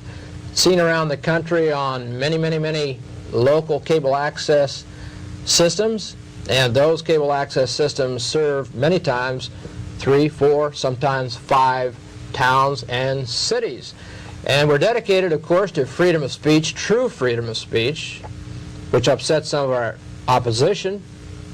We feel we're at island of free speech in a sea of controlled and managed news, and if you don't think news and so forth is controlled, only 26 corporations control all the media in the United States. So today we have a very interesting guest who has been on the show before. His name is Nicholas Schreck, and he has a musical group and organization called Radio Werewolf that he terms a musical terrorist organization, and he's also a revisionist writer who has written a book called The Study of Charles Manson. Nice to have you here. Always a pleasure Nicholas. to be here, Tom. How are you? What's been happening to Nicholas Schreck since the last time we met? Well, we're entering phase 2 of Radio Werewolf's operation for world dominion, and what we're waging is a cultural war right now on every front, in music, in literature, utilizing the media against itself. What we're trying to do is bring back a resurgence of the Western European tradition that has been all but lost in the world. And we're using music because that's the instrument that young people respond to right now. We're doing propaganda directly to awaken the wolf in man, because the wolf is a symbol of Western European power and fury, and that's why we use the werewolf imagery. Now you have used what you had termed neo-Gothic music in the past. Well, Gothic, of course, is a Germanic tribe, and there's a spirit to the Western people that is unique in the world. And it is a Gothic spirit, and I think that's the purest form of Western culture, and I think we keep that flame alive in Radio Werewolf. I understand you're talking about the evolution of this, that your music is getting more into the political... Well, our music, well, I wouldn't say political, because we transcend politics. Politics is merely the puppet show of human beings, and we transcend that, but we are interested in the control of human beings for our own purposes. You have a symbol on your left arm here. Could you sort of scoot over? What is this? This is the 13th rune in the ancient runic alphabet of the Norse people, and it represents Yggdrasil, the tree of life, and this is the meeting point between life and death. Is that the tree that Odin was supposed to have been crucified on? Exactly, and it's the tree that symbolically supports the universe. And the wolf's angle symbol we use as the symbol for the Abraxas Foundation, which is sort of a Thule society for the 90s. In the words of my collaborator Boyd Rice, it's a fascist occult think tank. And what we're doing is coming up with new strategies and techniques to bring this cultural renaissance into the future, into the 90s. I notice you have a wolf's ring on your finger there. Well, as I've explained, the wolf has always been a particularly Western European image, and the wolf represents the beast in man. That's what we seek to unleash in humanity, because it's been repressed and tamed by Judeo-Christian values, and that above all is what we seek to eradicate. The wolf should be unleashed. We can hearken back to Norse mythology where Fenris, the ancient wolf god, was unleashed upon the world, and the Götterdämmerung occurred, the Ragnarok, the end of the world. And symbolically, that is what we are undergoing right now in history, an end of the old order, an end of the old world, and the beginning of a new order. The end of the economic determinist idea and moving towards race and culture? Of every idea, of every traditional idea of the past. In my opinion, we're living in a dead world. All the traditions of the past are decadent, dead, corrupt, and anyone who continues to cling to them are like maggots clinging to a corpse. So the music today, you would see it as... Music of today is absolute swill. It's designed to keep young people passive, restrained, and it's designed to tame them and keep them into sort of domestic sheep. I would separate young people today into two breeds. There's predators, which are the wolves, and there are the sheep, and that's most of them. And we appeal to an elite. We are, frankly, an elitist organization. We seek a few excellent people. We don't want a lot of dross. We don't want a lot of mediocre followers. What we want are people who are capable of action. Do you see a lot of, do you see some elements of what you're talking about in other music that's... I think the skinhead movement is a very positive step away from the decadence of the rock and drug culture that has dominated the youth so much. But as Adolf Hitler said, we seek to bring about a youth that has closed its heart to pity. All of the humanist values that Judeo-Christianity has encouraged, we want to wipe them out. It's led to democracy, social humanism, the idea of equality. All of this filth has to be wiped out if the human race is going to continue to take the next step in evolution.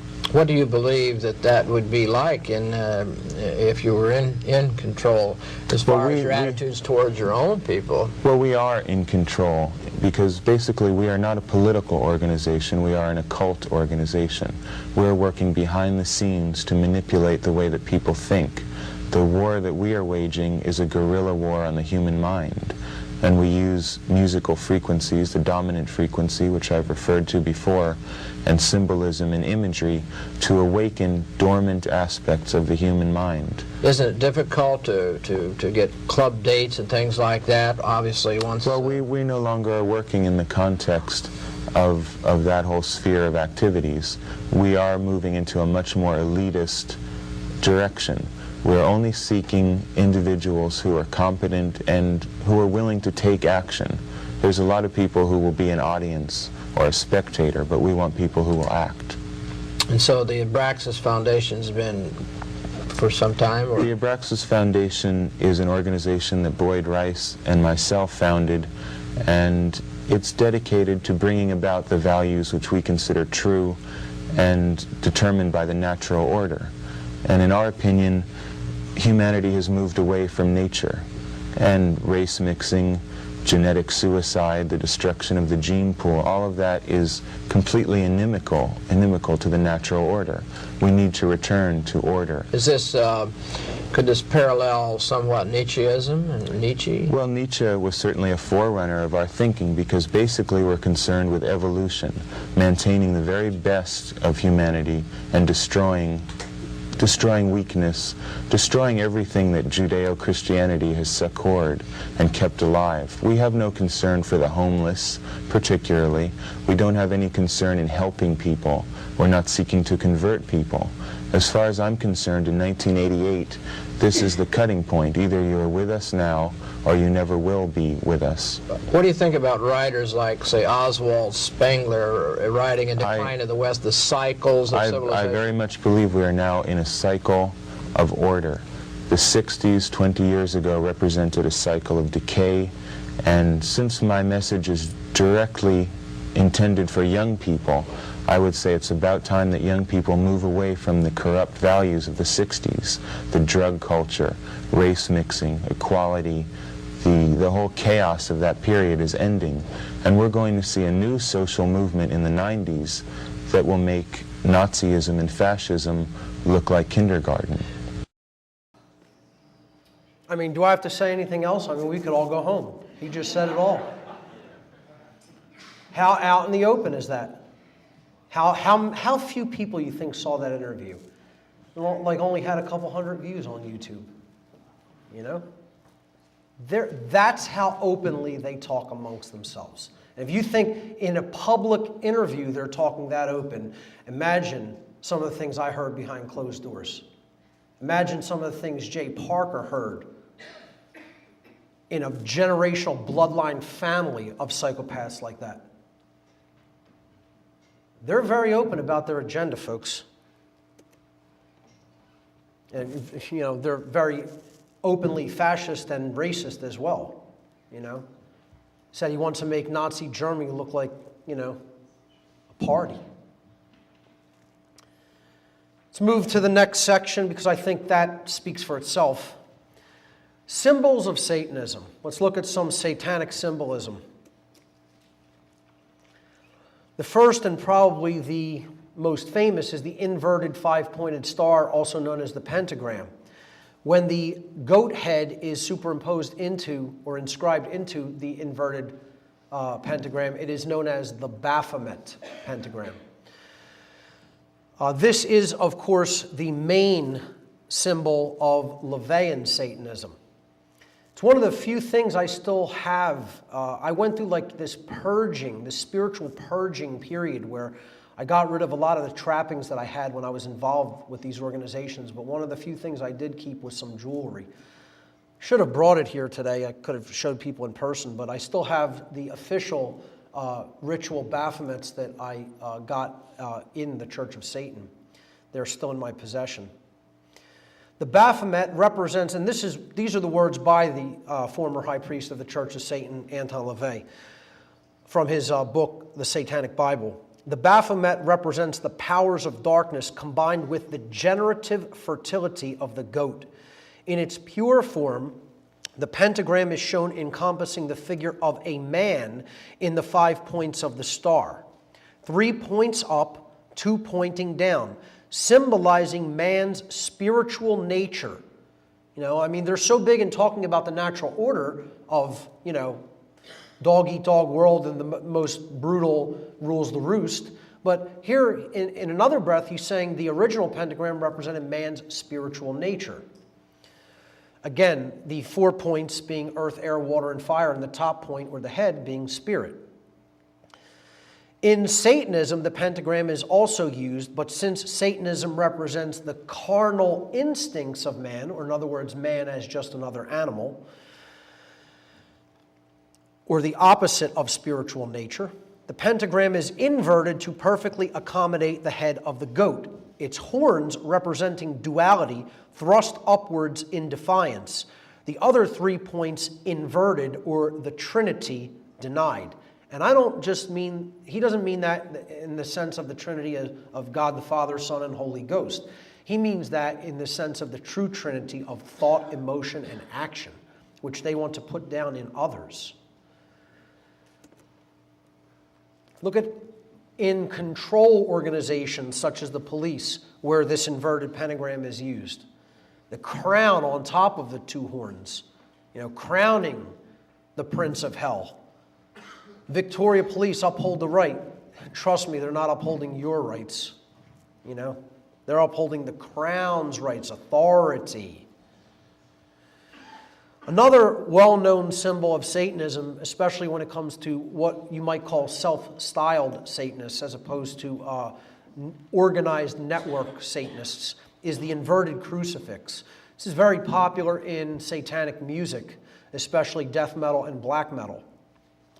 Since Satan represents the ego, which is the adversarial force preventing the emergence of Christ consciousness, many Satanists embrace the symbol of the inverted crucifix. Satanism may be seen as an ideology which is attempting to invert everything that is wholesome and good, to turn good into evil and evil into good.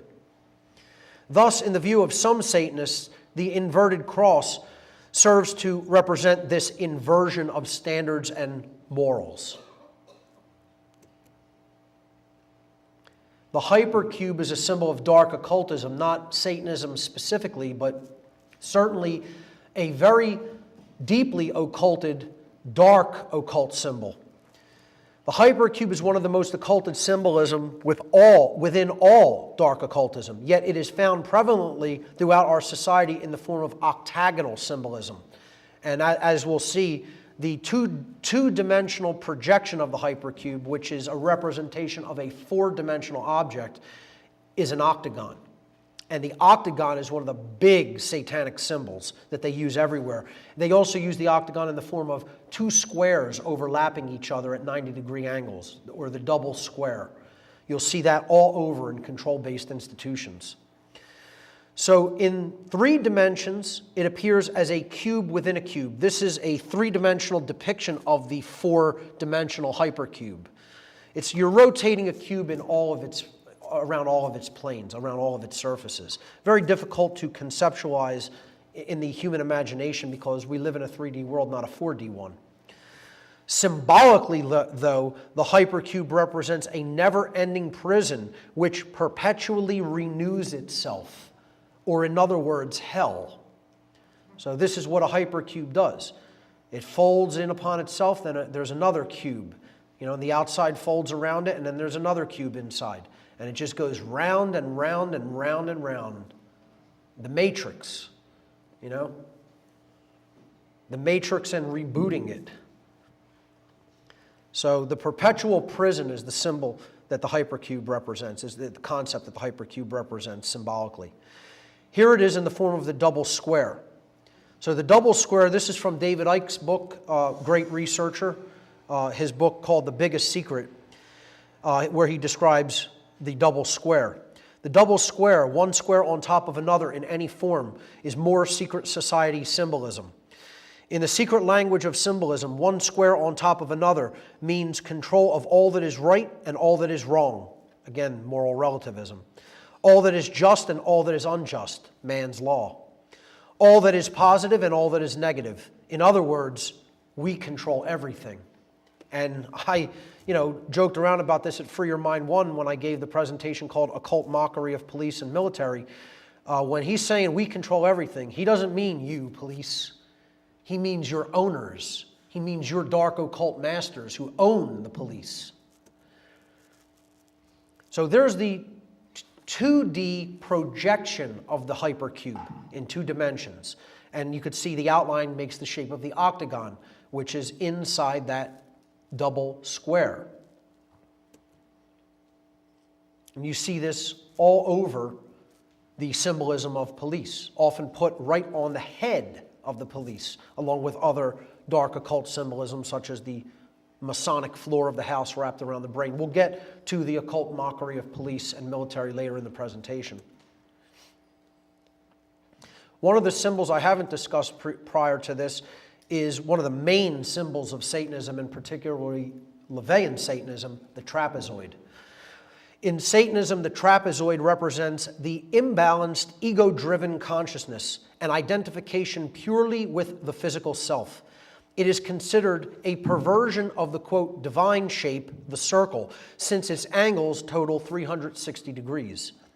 In its satanic connotation, the trapezoid is considered a, quote, soul trap, symbolizing going around in circles of base consciousness. LaVeyan Satanists use trapezoidal altars in many of their rituals. And where is the most predominant place symbolically that the trapezoid is found, ladies and gentlemen? There it is. There's the trapezoid. That's the satanic symbol.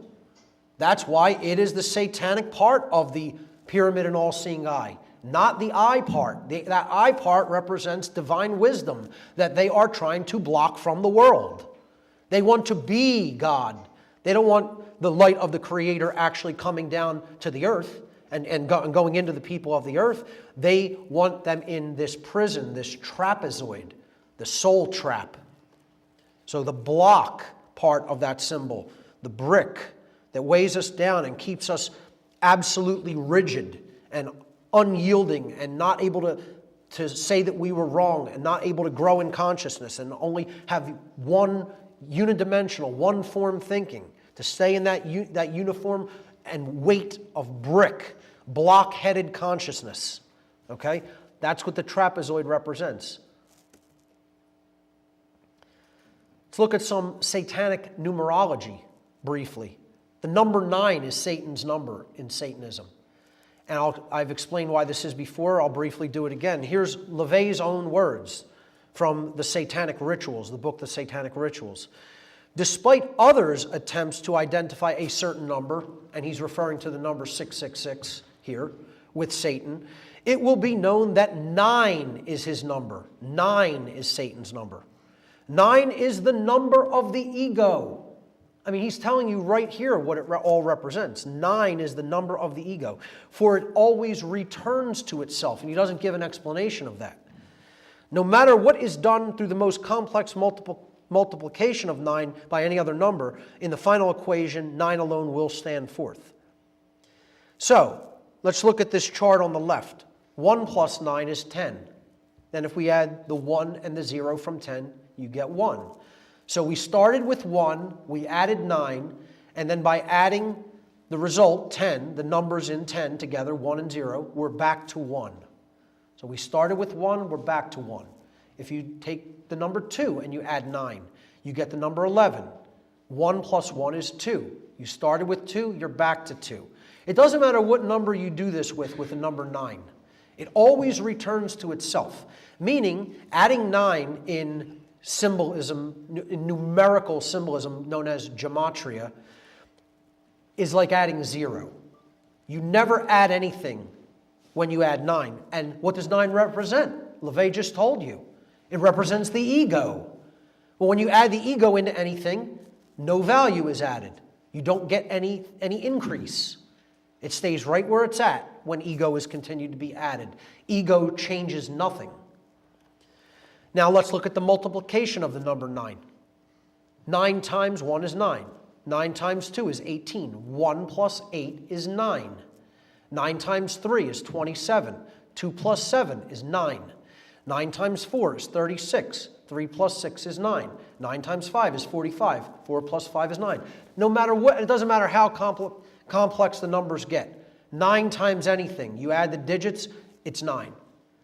So symbolically, what does this represent? When ego, 9, is multiplied by anything, it comes right back to itself. More ego is created, and there's no change. You started with 9, you end up with 9. Okay?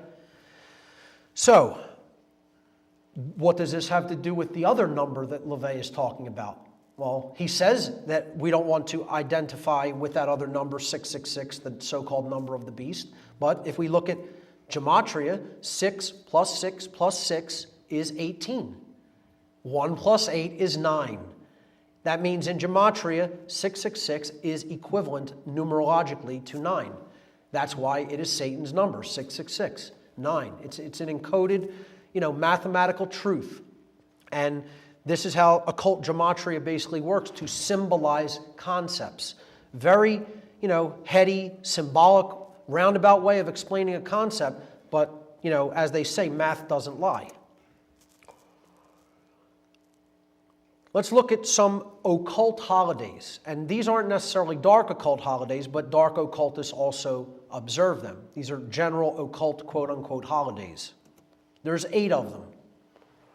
So the occult year is based around the zodiac and the path of the sun around the houses of the zodiac during the course of a solar year. The year is quartered by the solstices and the equinoxes, which are 4 of the occult holidays. These are known as the minor Sabbats: the spring equinox, which is called Ostara, the autumn equinox, which is called Mabon, the winter solstice, which is called Yule, and the summer solstice, which is simply referred to as midsummer. At the midpoints of each season, see this cross here, these lines right here, that's the solstices, summer solstice and winter solstice, and here, autumn equinox and spring equinox. These lines that form this cross quarter the year into seasons. So when we hit the spring equinox, spring begins. When we hit the summer solstice, summer begins. The autumn equinox begins fall, and then the winter solstice begins winter. At the midpoints, pretty much the exact midpoints of each season that is created by the quartering of the year by the solstices and equinoxes, we have 4 major Sabbats, which they are known as, or occult holidays. The midpoints are considered the higher holidays, whereas those cross markers of the solstices and equinoxes are the minor holidays. Sorry, the midpoints are the major holidays. So the major holidays, the midpoint of spring is the biggest one. Spring is the season of the occult. It's considered the most important season of the occult because it's the time of the year when the sun renews and gives rebirth to the world by coming out of the tomb of the southern hemisphere. Yet, in the occult world, you only had really 2 seasons, which was separated by this line. When the sun was in the northern hemisphere, that was the season of life, because that's the planting and growing and harvesting season. And when the sun was in the southern hemisphere, that was the season of death. Okay? So things don't grow very well in the northern hemisphere during these seasons. This is the planting and harvesting season. The midpoint of spring is the major occult holiday. It is called Walpurgisnacht in Satanism. In general occultism, this day is mostly known as Beltane. And we'll get to why that is later. But it's May Day. Now, another tradition on earth shares this as its highest holiday. You know what that tradition is? Communism. The high holiday of communism is May 1, May Day, 5/1. Okay? I'd suggest it's a day everybody should be very vigilant and watchful on, because soon they're going to break out one of their biggest mass death rituals ever on 5/1. It directly connects off-world, Area 51, Communist May Day, okay? So Walpurgisnacht means St. Walpurgis's night, who was considered in some traditions a witch. It is also known as Hexanacht. Hexanacht means the witch's night. So it's known by many different names, but that's their high holiday. And much ritual sacrifice goes on during May Day, Walpurgisnacht. The other high holidays are opposite to Walpurgisnacht or May Day in the season, in the midpoint of fall, is Samhain, pronounced Samhain. It looks like Samhain in English, but it's pronounced Samhain in Gaelic, and that is Halloween, or Hallowmass, October 31st. In the midpoint of winter, you have Candlemas, which we just passed on February 2nd, known in the United States as Groundhog Day. This is Imbolc in the old Irish traditions. It's called Candlemas in the Christian and Satanic tradition, February 2nd. The midpoint of summer is the last one, that is known as Lammas Day or Lunasa. And that is celebrated on August 1st. So these are the 8 high holidays known as Sabbats of the occult year. And again, the most important of them is Walpurgisnacht. And briefly, I'll tell you, that's called Beltane because the word Beltane means Bel's wheel. The oldest sun god's name from the Sumerian and Babylonian tradition was Bel or Bil. I'm going to talk about that name extensively later in the presentation, but that is why, the major Sabbath of May 1st, or Walpurgisnacht, also known as Beltane, is considered the highest occult holiday. It is the holiday after whom the sun god Bil or Bel was named. And it means Bel's wheel, meaning the zodiacal wheel of the year. Let's look at some dark occult rituals. And I'll talk about just the general types of rituals that Satanists conduct, but they're not really that exciting. Not as exciting or dramatic as you might think. The big rituals are the ones that we don't even look at as rituals, In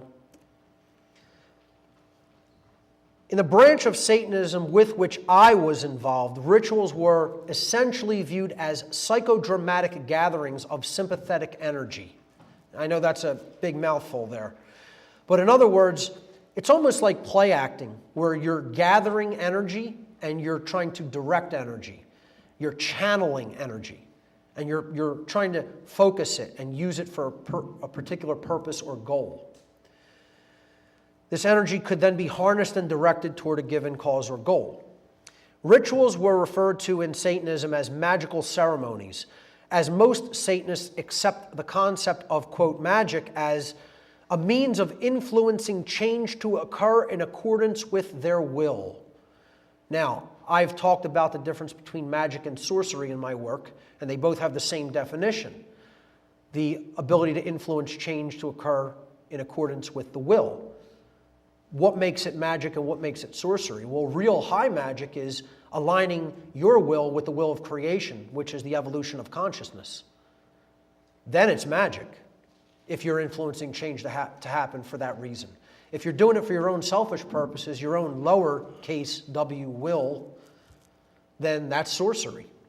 So Satanists basically conduct sorcery. They call it magical ceremonies, but they're sorcery ceremonies. Rituals in LaVeyan Satanism were divided into 3 basic categories. And again, you could read all about them in their book, The Satanic Rituals. Compassion, destruction, and sex rituals. Compassion rituals are held to influence agendas in favor of the grotto's desires or the desires of the wider satanic network. So if you have a goal the whole group is looking to advance, you might come together and do what they call a compassion ritual, which is focusing the energy toward the accomplishment of that goal.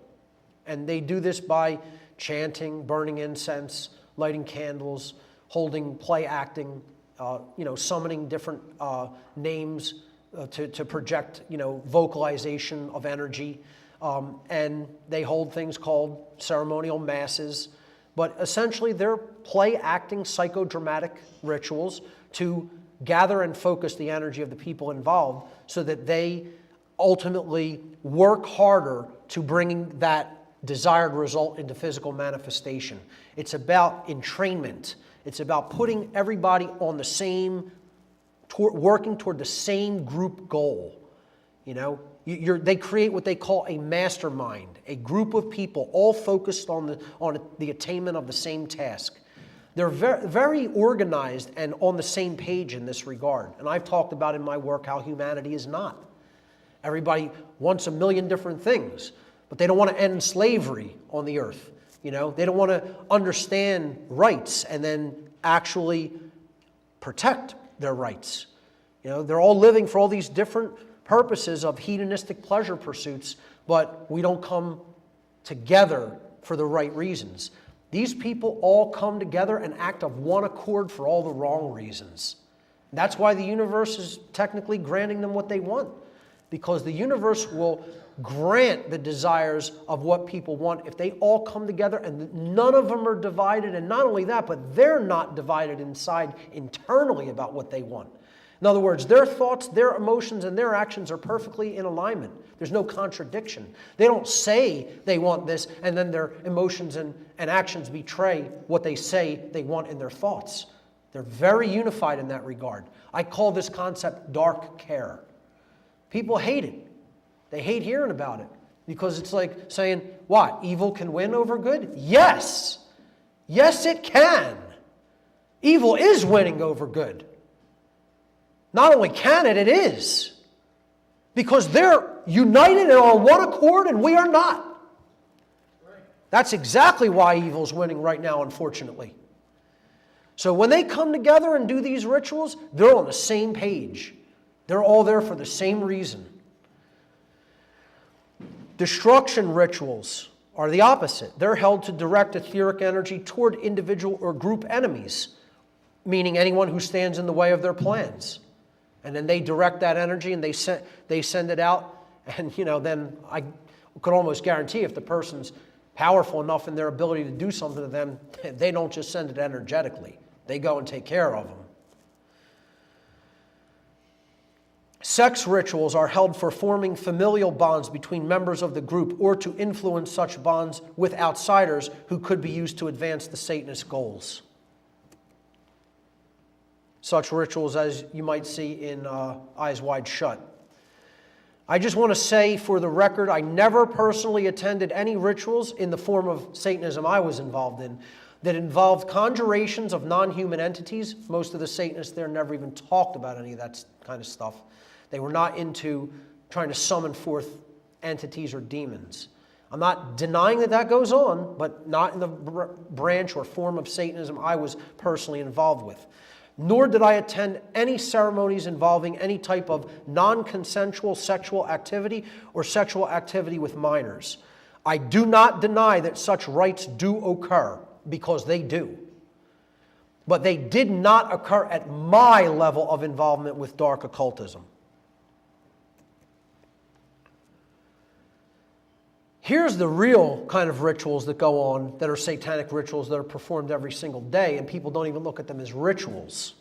And they don't look at the places that they are performed as temples or churches of the dark occult. Political rituals. We're going to sign our law into being that we're going to forcibly coerce man to live by. We're going to do it in our temple on the Capitol Hill. Capitoline Hill, because we're the gods of this society.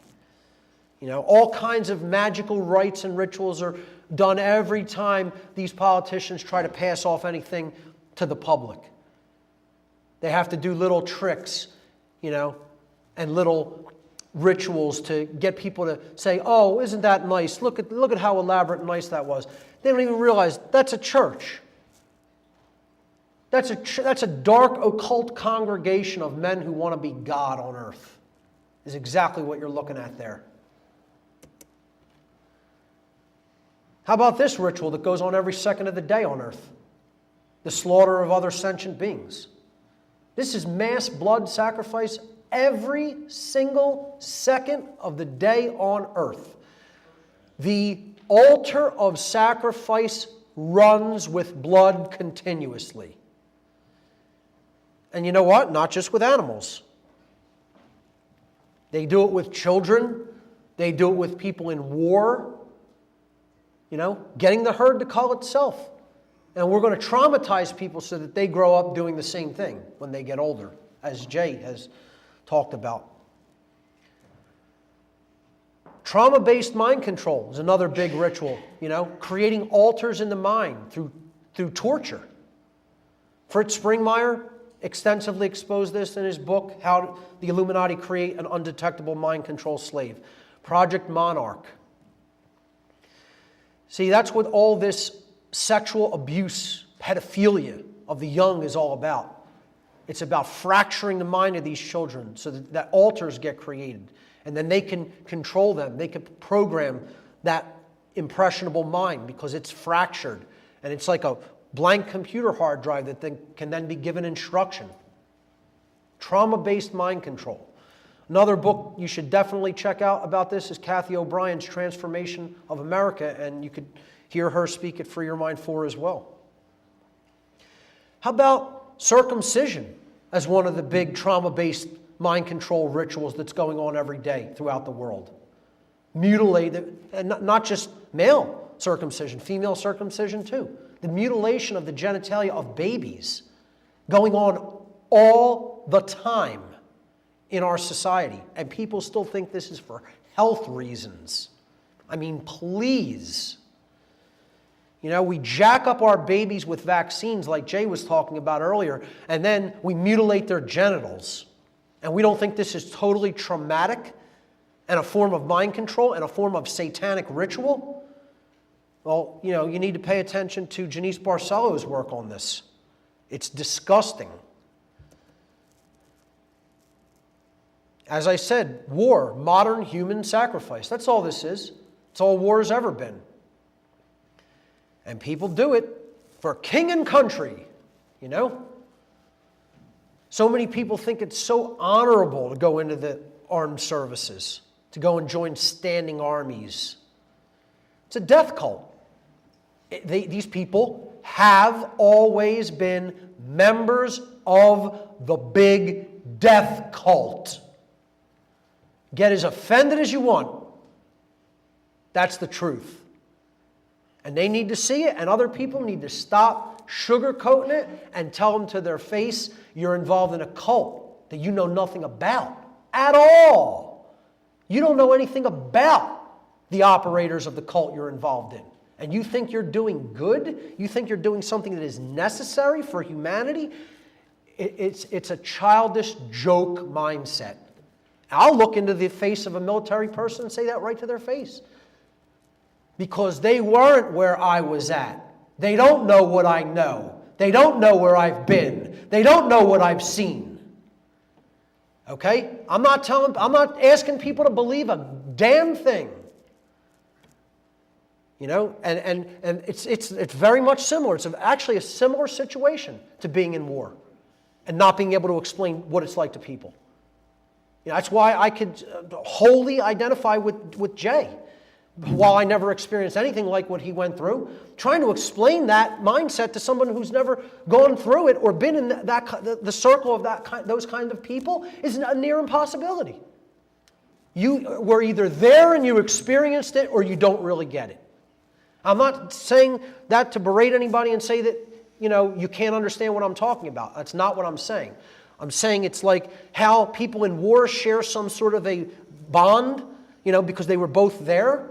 It's the same thing with people who are involved in something like this.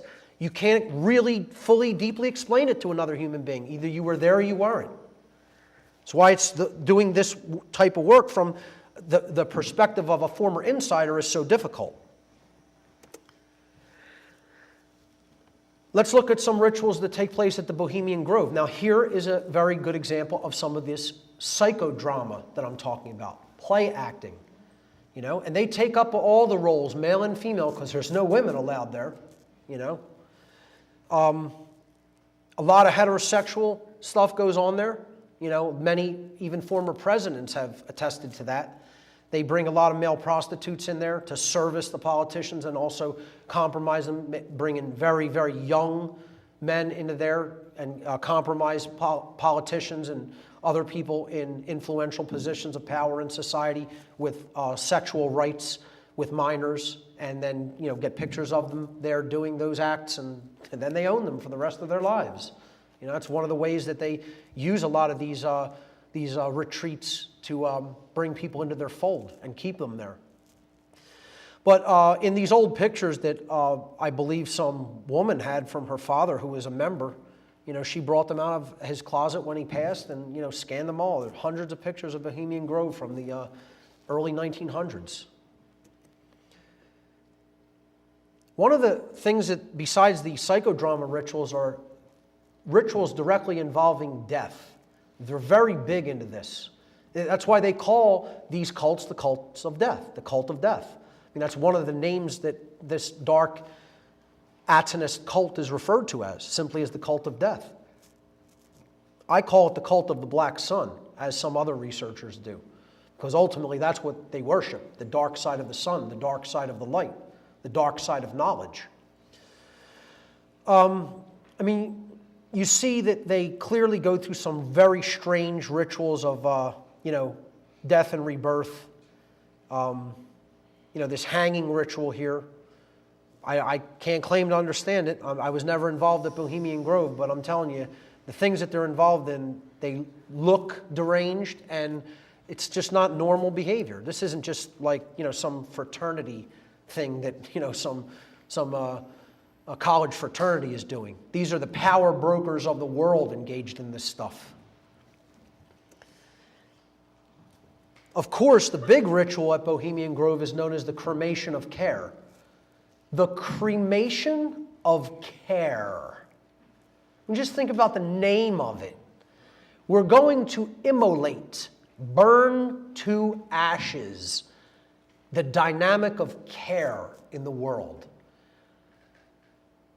All the power brokers of the world who have to unite on this globalist agenda, coming into this big power broker club for 2 weeks of the year, performing, who knows what twisted, deviant, heterosexual sex rites that they do, okay? Making deals behind the scenes, politicians attend it, people in military, law enforcement, you name it, attend it, and then they culminate this at midsummer, the summer solstice, okay? One of the Sabbats of the occult year, with the ritual called the cremation of care, which they get together and they burn allegedly in effigy, and I do believe it is just an effigy because there are other rites taking place away from this. This is about the focus of this energy, so then the real rituals that are taking place in other areas of this forest are actually sucking the energy from this focal point of the cremation of care. All of these people are there to say one thing: we are burning our conscience away, because we are going to be asked to do things during the course of a year that are going to be harmful and disastrous to other people, and we have to continuously renew our resolve. And not just that, we have to forgive ourselves for what we are about to do. This is known as a reverse absolution ritual. In other words, I'm going to forgive myself now for the harm I'm going to visit upon someone tomorrow. And that's what these twisted bastards believe. That's what this ritual is all about. Probably the clearest photo ever taken of the cremation of care ritual at Bohemian Grove, brought forward by, again, someone who was a family member of a person who was actually involved. The photo on the left was taken from Alex Jones's infiltration of Bohemian Grove about a decade ago. Here's the biggest satanic rituals that are ever conducted. People want to talk about rituals conducted in some McMansion on the Pennsylvania-Maryland border, in someone's home. That's nothing. These are the real rituals. These are the real satanic rituals, folks. Not what Anton LaVey wrote about in the book, The Satanic Rituals. False flags are mega rituals, rituals of manifestation, where these dark occultists are bringing out a problem, reaction, solution event to get what they want, to get the public to give them what they want. They don't even have to take it by force when they conduct these rites. And people are still fooled. They're still fooled by them. The Gulf of Tonkin never happened. And we're still fooled by these so-called shootings that are happening, some of them without even victims, without provable bodies or victims. And their solution is to take people's ability to defend themselves with firearms away. Because what? You put some psychopathic, mind-controlled monarch, slave, up to shooting some people? So you're going to take my gun so I can't defend myself from the big cult? I don't think so. Not while I'm breathing. These are the big rituals of the world, folks. And people need to start talking about them as rituals, as death rituals. because that's what they are. And here's the time to watch for them. It's something that myself and other researchers have brought forward and explained to people. This is the time period they do this stuff. They love this time period. They'll do it any time of the year. But I'm telling you, they love from the spring equinox to May Day. This is their preferred time for blood sacrifice, and there's a reason for it. On the third day after the spring equinox, the sun breaks past the equatorial line, the equator, and it fully emerges from its, quote, tomb of the southern hemisphere, as we talked about, the season of death when the sun is in the southern hemisphere, and the season of life when it is in the northern hemisphere. This represents the sun, quote, rising from the dead, Christ rising from the tomb, to begin its journey toward its highest power at the summer solstice, when they do their cremation of care ritual on midsummer.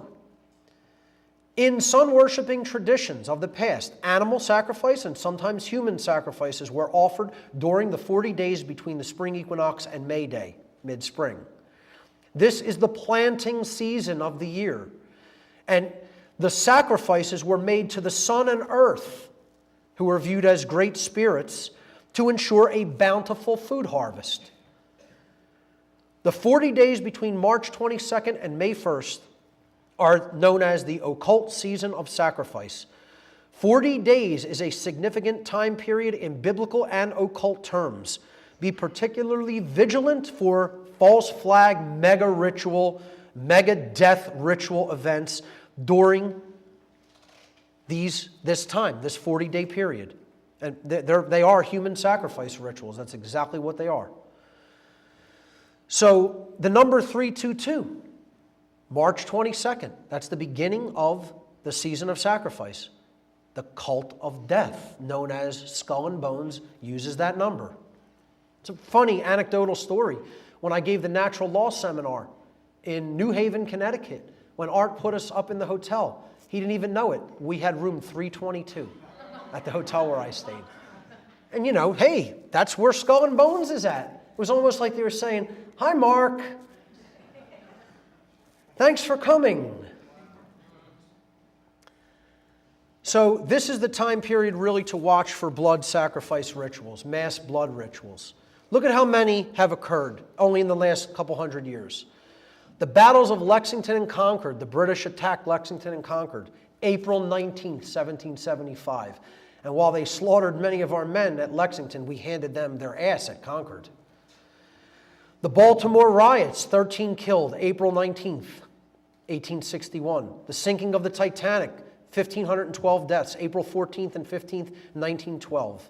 Assassination of Martin Luther King, April 4th, 1968. The Waco massacre, April 19th, the anniversary of Lexington and Concord, 1993. The Oklahoma City bombing, same day, April 19th, Battle of Lexington and Concord anniversary, 1995. Port Arthur, Australia massacre, April 28th, 96. Heaven's Gate cult suicides, March 26th, 1997. West Side Middle School massacre in Arkansas, March 24th, 1998.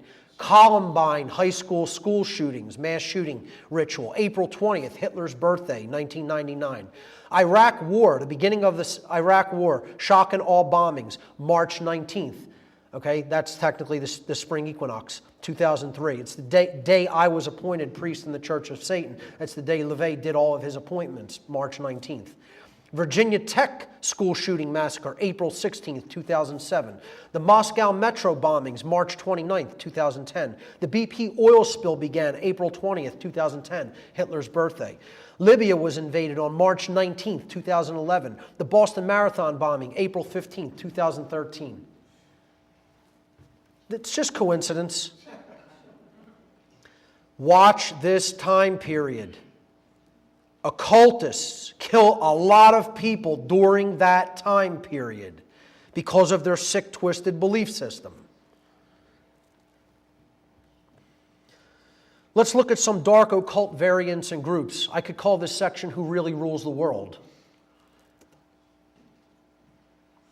Again, you have these public interface groups like the Church of Satan, which was run by Anton LaVey. Now I believe Peter Gilmore is the high priest of the Church of Satan right now. You had groups like the Temple of Set, run by Michael Aquino, who became a general in the Army, the U.S. Army. He ran the PSYOPs division of the Army, psychological operations, psychological warfare ops. Michael Aquino, Satanist, who considers himself a Setianist, as opposed to simply a Satanist. Set was the dark solar deity of ancient Egypt who was the adversarial force who opposed the good solar deity Horus, who was about morality, and Set was about immorality. They patterned themselves after these dark gods, because that's who they fashioned themselves after. Some other groups that I was personally involved with, I was never a member of the Temple of Set, but I had friendships with many people who were involved directly in the Temple of Set. I was involved with an organization called the Order of the Evil Eye in Florida. And that's a lower level interface group like the Church of Satan. Also, there's I'm not sure if it's still in operation, a group in Whitehall, Pennsylvania, known as the Whitehall Church of Satan. And that group, this is this pamphlet here called Satanic Rites and Ceremonies, with a slightly different variant of the Baphomet on the cover of that book. This was an organization that was dedicated to human androgyny, to the androgenization of society, in order to destroy the established gender identification of male and female, so that people would be easier to rule. This is also a eugenics operation, not to belabor this, because I'm going to talk about it extensively at Free Your Mind. When you lower testosterone levels in a society, not only do people become androgenized, sex drives are lowered. So this is a form of culling the population. Not only male sex drive is lowered, but female sex drive gets lowered when testosterone levels are not at the proper optimum levels. Many people don't know that and think testosterone is something that is only in the male of our species, and it is not. It is critical for testosterone levels to be at a certain level for feminine sexuality to be normal. And there is a war against this chemical in the human body. There's a war on testosterone as surely as there is a war on cannabis.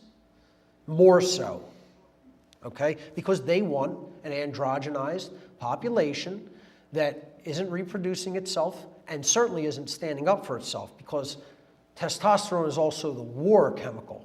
It's the chemical that's going to let you say the lost word, no. Because you're not going to take other people's bullshit. You're going to stand up for yourself and your rights when your testosterone levels are normal. They want a docile population, and they're doing that by eradicating testosterone in the population. I'll be getting into it more at Free Your Mind 4. Every mystery tradition has its inversion. See, this is the dual-edged nature of the occult world. In this section, I don't want you to think I'm saying that these traditions are bad, because I covered them briefly, not nearly extensively, in Demystifying the Occult Part 1. We talked about Freemasonry, we talked about Rosicrucianism, we talked about Kabbalah, okay? These traditions are rich in symbolism and they're rich in knowledge of self. They can help people really to deeply understand morality and natural law. I highly encourage people to look into all of these traditions. You don't need to go into any organizations or groups. You have the truth device right here and right here in the palm of your hand if you use it the right way. You don't need to go and take oaths to any organization or group to acquire knowledge of this order. So please hear what I'm saying, and don't think about this unidimensionally, that I'm saying any of these traditions are in and of themselves inherently bad. Again, knowledge is capable of being perverted and used for the wrong reasons. So is there such a thing as light Freemasonry and dark Freemasonry? Yes, there is. Is there such a thing as light Kabbalah and dark Kabbalah? Yes, there is. Is there such a thing as light Rosicrucianism and dark Rosicrucianism? Yes, there is. It all depends on the consciousness of the person wielding the knowledge. So we have to understand the mystery schools have been fallen for countless generations. These traditions were originally set up and intended to teach people and convey to them symbolically and allegorically the knowledge of natural law and the knowledge of self and the laws of the universe. They have fallen. They're corrupt like every other institution on the face of the earth, and they're chock full of dark occultists, which is why I don't really encourage people to go into lodge systems. I encourage individual study. Or if you have a lot of people that you could put together and form a lodge, or go and infiltrate a lodge, good luck to you. I know people who have tried to turn lodges around, and it ain't happening. Folks, you're in the White Lodge. This is it. Welcome. Thank you for arriving.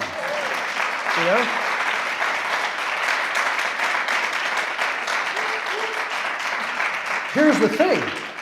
Form your own, Do that work yourself as well. Carry the information to others who need to see and hear and understand it. That's what the propagation of the true White Lodge is all about. People say, Mark, where's all the good aspects of this tradition? Where's the positive lodges? I'm like, hey, take a look around. You're there. You found it. Congratulations. So, I call dark Freemasonry, I just call it dark Masonry. I don't even refer to it as Freemasonry. I look at true Freemasonry as free Masonry. It's about building freedom. Then there's the dark builders, and they're not working toward building a society based in freedom. A lot of the founding fathers were Freemasons. I consider them certainly of the light variety. Kabbalah, powerful tradition about the reception of natural law, and that's what it means, reception. It is about the reception of the divine light. Is there a negative aspect of it? Yes, there is. It's called klipot, klipotic Kabbalah. Look up the klipot. It's spelled Q-L-I-P-P-O-T-H. Sick stuff. Satanic stuff. It's derived from the same knowledge. Just psychopaths and lunatics took it and used it to their ends. So every tradition that has a light side is capable of falling and having a dark side. Higher level dark occult organizations, we already briefly talked about these guys. The Order of Skull and Bones, known as the Order of Death at Yale, up in New Haven. So many, people in intelligence agencies, get tapped through Skull and Bones, because they're another big part of the cult system, is the worldwide network of of intelligence orders. Bohemian Club, where the power brokers meet yearly. You got to look into all these groups and understand the people who are affiliated with them. Political and financial organizations. Jay talked about the Bank of International Settlements, the central bank of central banks. You want to talk about an organization that's packed with dark occultists. There it is. And I believe they operate out of Switzerland.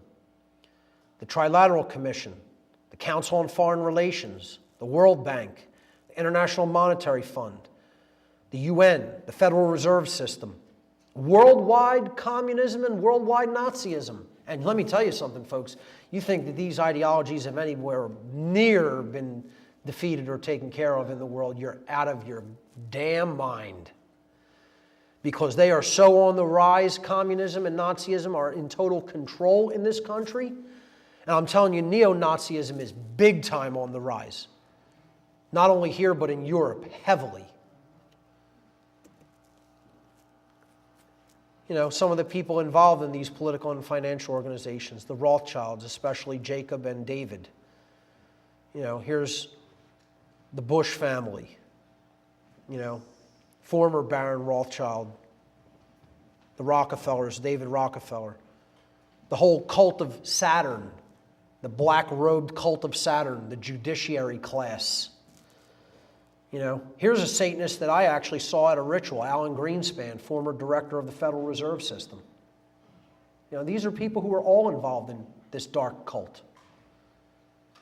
They're involved in it at high levels. They're making policy decisions. They're shaping how money operates in the world. They own the monetary system.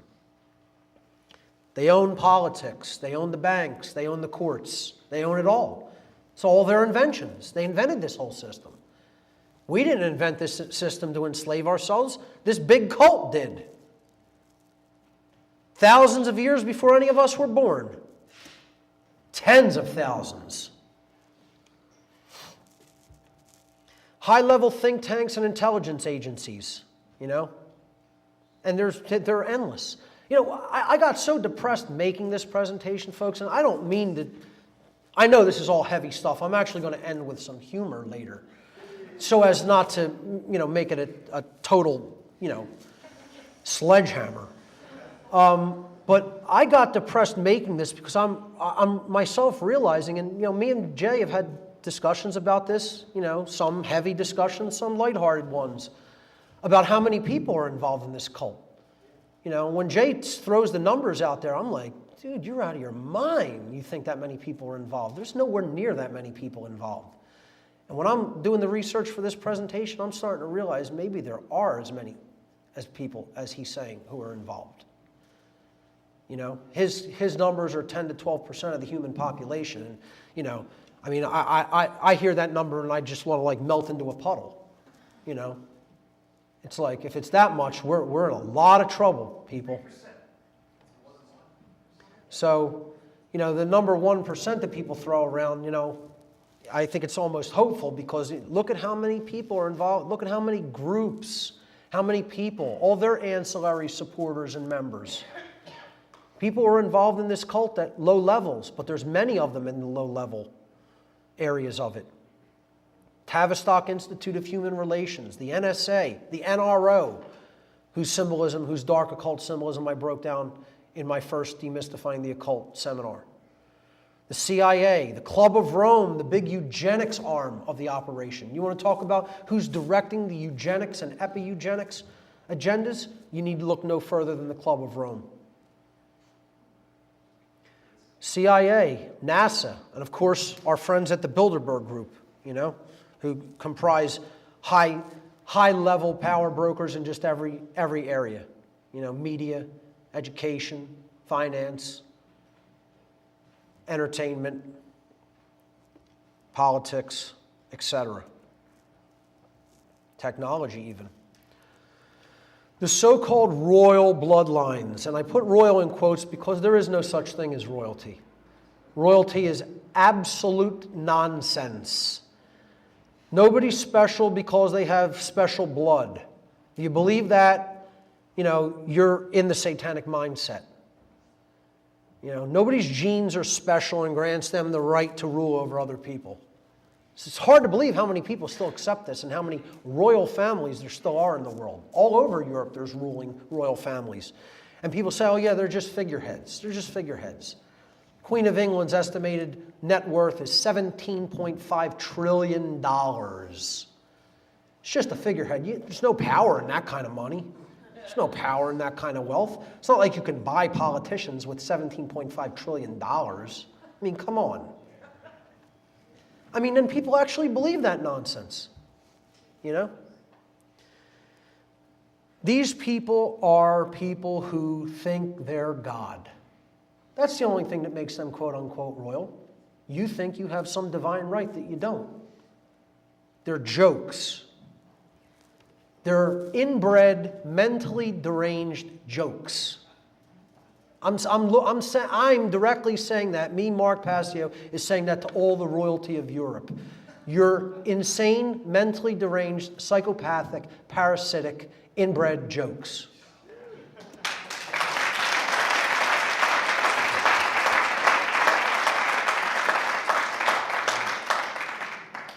And here's some more bad jokes that people still believe in. Religion, You want to talk about who's at the top of a satanic hierarchy?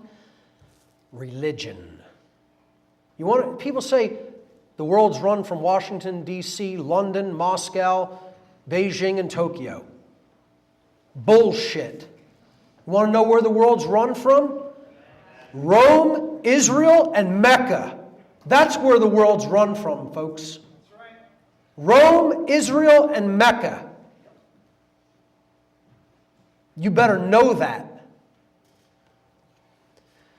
And we think these are our religions. They invented these religions. The dark occult invented these religions in the ancient world. They are the astrotheological cults. The sun, the moon, and the stars. It's right in their symbols that they are the cults of the ancient world. The solar cult, the lunar cult, and the stellar cult. It's right in the symbol of the religion, and people still can't see it.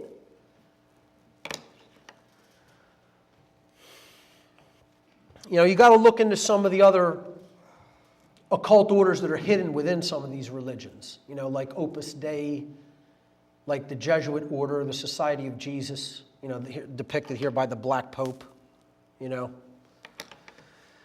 And, you know, deeper level Talmudic and Zionist Judaic organizations, you know, so-called Jews that would be called crypto-Jews.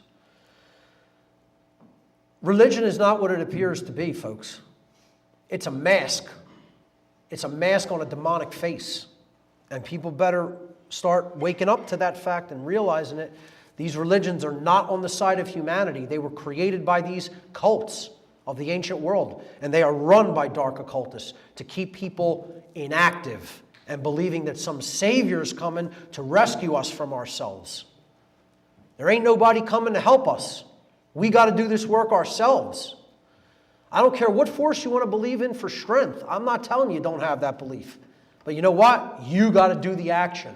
God helps those who help themselves.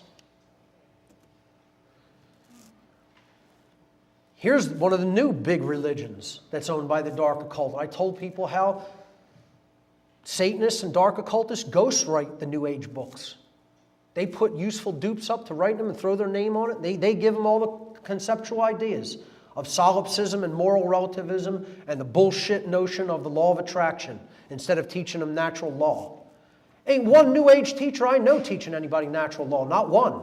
Zero. Total number. Zero. You know, where's the New Age teachers talking about the laws of morality that give us the real experiential results that we experience in our lives based on our behavior? There's not one New Age teacher talking about that. None.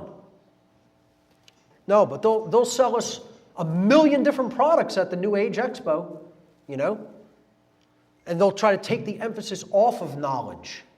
That's what the New Age is designed to do. It's solipsism, folks, pure and simple. It's the big third satanic sin that the Satanists are trying to pass off to the rest of the population. Now, a lot of people talk about Luciferianism, and how does this differ from Satanism? Well, Luciferianism, first and foremost, is not one thing. Once again, is Freemasonry one thing? No, it is not. Is Kabbalah one thing? No, it is not. Is Rosicrucianism one thing? No, it is not. Nor is Luciferianism. There is a dark side of it and a light side to it. So let's just talk about the name, where the name Lucifer derives from. The name Lucifer is derived from the Latin noun lux, meaning light. Again, this is all about vision, light, the ability to see. The ability to see light from darkness. The second part of the word Lucifer is derived from the Latin verb ferre, which means to bring or to carry, to ferry something. Therefore, in its pure form, again, like the original upright pointing pentagram, in its pure form represented the spiritual nature of mankind. Well, in its pure form, all Lucifer means, it is the conceptual idea of the force through which the light, divine knowledge, natural law, is conveyed to human beings. Hence, that's why the all-seeing eye has been used as a representational symbol of the light of the Creator and the bringer of the light from the Creator to human beings, called Lucifer. Okay? The words fiat lux are often used in conjunction with this all-seeing eye to mean let there be light.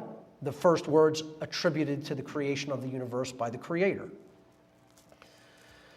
The true self, divine wisdom, enlightenment, or Christ consciousness is the result of the full intake of this high-level knowledge of self, nature, spirit, and creation. That is what Lucifer is in its pure form, folks.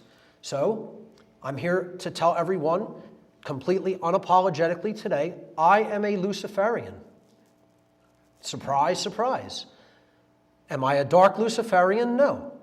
I identify with the symbol of Lucifer as the conveyor of divine light or knowledge. That's all. It's a symbol. It's just like to a Satanist, Satan is a symbol of the ego run amok that takes over the being and wants them to control everything. And they identify with that force, the ego, and elevate it to the position of godhood in their religion. Well, all Lucifer means to me is it's the light of the Creator that we are capable of receiving if we open our mind and heart to it. That's it. I don't care whether you have this notion stuck in your head that it's a bad, evil thing. You go right ahead. You want to believe that? You believe that. I can see it in a different aspect because I don't have one-dimensional thinking about a symbolic concept. If you do, I'd say, you're selling yourself short and you're not conceptually able to understand symbolically what that symbol means. Now, does that mean there aren't dark Luciferians? No, because there most certainly are. And that's who's running the world at the highest levels. So I would look at myself as a light Luciferian or a positive Luciferian, however you want to look at it, a pure Luciferian, as the enemy of these people, as the opponent. Let's not even use the word enemy, as they are the people who really have the knowledge of how natural law works. They look at them as, and want to teach people how it works so that they can actually work in conjunction with it, with the real laws of attraction and create a better world. They look at, the dark Luciferians look at us as their mortal opponents, as their mortal enemies and opponents in this game for, human freedom. Dark Luciferian is the perversion of the conveyance of that spiritual knowledge that we talked about. Dark Luciferians would be considered a superclass of the worldwide satanic network who hold even higher level knowledge about how natural law really works, which many Satanists do not even hold. The Luciferians are ultimately who are going to throw the Satanists under the bus. When Jay talks about the quote-unquote rank and file Illuminati, those are the Satanists. The super high-class so-called illuminated ones, the darkly illuminated ones, these dark Luciferians, that's who's going to throw them under the bus. Because they don't want to share that power. They want it for themselves. They know how natural law really works, and yet they have rejected the reality of it in favor of attempting to, quote, reign in hell rather than serve in heaven. These dark occult elitists are ultimately those who have been controlling humanity through exploitation of occult knowledge for tens of thousands of years. This deranged and parasitic ideology could also be referred to as dark Atonism. Again, I don't simply call it the cult of Aton or the Aten, because the Aten was just the light. Again, the light in its pure form in ancient Egypt was called the Aten or the Aton. Well, there was three aspects to the Aton. The one that was rising on the eastern horizon, which was called Horus, the Horus aspect. The one that was setting on the western horizon, which was called the Set aspect, the dark sun, and Amen-Ra, the sun at noon, at its apex, at its highest point of light, which is why prayers are offered to Amen. Amen. Aten had three forms. Horus and Amen-Ra are positive aspects. Set means the light's going out. Knowledge is being perverted. The Christ consciousness is being conquered and put into the underworld, where it has to do battle and then rise again on the eastern horizon. All the same sun, it's all the same light, it's all the same knowledge. It's how it's used. So I call it dark Atonism to make the the distinction. Setianism, which is a very valid word for it, because Set was just the dark god, or the cult of the black sun. We'll look at some of these symbols, but this is where the idea of the fallen angel of heaven, God's angel, who was the most like him, fell. That's the divine wisdom being used for the wrong purposes. Dark Luciferianism. This is their symbol. There's the light, Lucifer. And here's what they want to create, the dark New World Order. Novus Ordo Seclorum. He favors our work. Yeah, the dark God. The dark Lucifer favors the work of blocking out the light from the world and completing the male dominator violence and coercion and slavery-based dark New World Order. That's who favors that great work.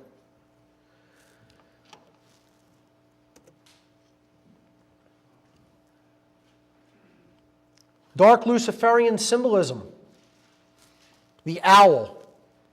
The owl is a predatory bird who can see its prey at night and fly above its prey when its prey is incapable of seeing it. It has night vision. It can see. It can see even in the dark. The illuminated torch, another Luciferian symbol. And again, on the Statue of Liberty, I see it as the positive aspect of Lucifer. I believe the Statue of Liberty was given in good faith by French Freemasons as a symbol of liberty, and she holds a book with the date July 4th, 1776. You know, that symbol's a very positive symbol to me as far as I'm concerned. That's the light of knowledge, the knowledge of the Creator, divine wisdom. However, dark Luciferians use it as a symbol that they are the holders of that flame. They are the holders of that light. They will do with it as they see fit. Here's some of them. You want to know who the dark Luciferians are? Oh, somebody got some good shots of them at Bohemian Grove. Here they are before like a 50-foot Buddha statue, and they're burning some kind of an animal sacrifice on this altar here. And they're all in white robes. You know, not like the Satanists in dark robes. You know, that's the Illuminati. These are Illuminati members of the early 1900s, folks. That's what they look like. And you'll notice they're not all white men. They're not all white men. They're from every continent on the earth. That's the other thing I want to take a minute and talk about. People think, oh, this is all just rich white men in this cult. Yeah, that's what you think. Let me tell you something. There's people from every race, ostensible religion, background, economic class, gender. It doesn't make a difference. There's people from all over involved in this cult. Has nothing to do with a particular type of person. Okay? And you could just look at all their faces and you could see they're from every continent of the world is represented by that priest class. I think people should definitely look at these photos more in depth. I'm going to get to a couple more of them later. But this is another one of the dark Luciferian symbols, and I think this is the symbol of the whole worldwide dark cult, the cult of the black sun. You know, this was the symbol that the secret society within a secret society in Nazi Germany used. It was referred to as Die Schwarzsonne, the black sun. And that was the occult order that ran the SS, which ultimately ran Nazi Germany. And Himmler was obsessed with dark occultism. And Michael Aquino, member of the Setian Temple of Set, you know, other identified dark Luciferian organization, brags about how he has artifacts from Himmler, you know, that were used at Wewelsburg, and he used them in ritual, you know. Because that's another thing. Eugenics, fascism are huge in the dark occult world.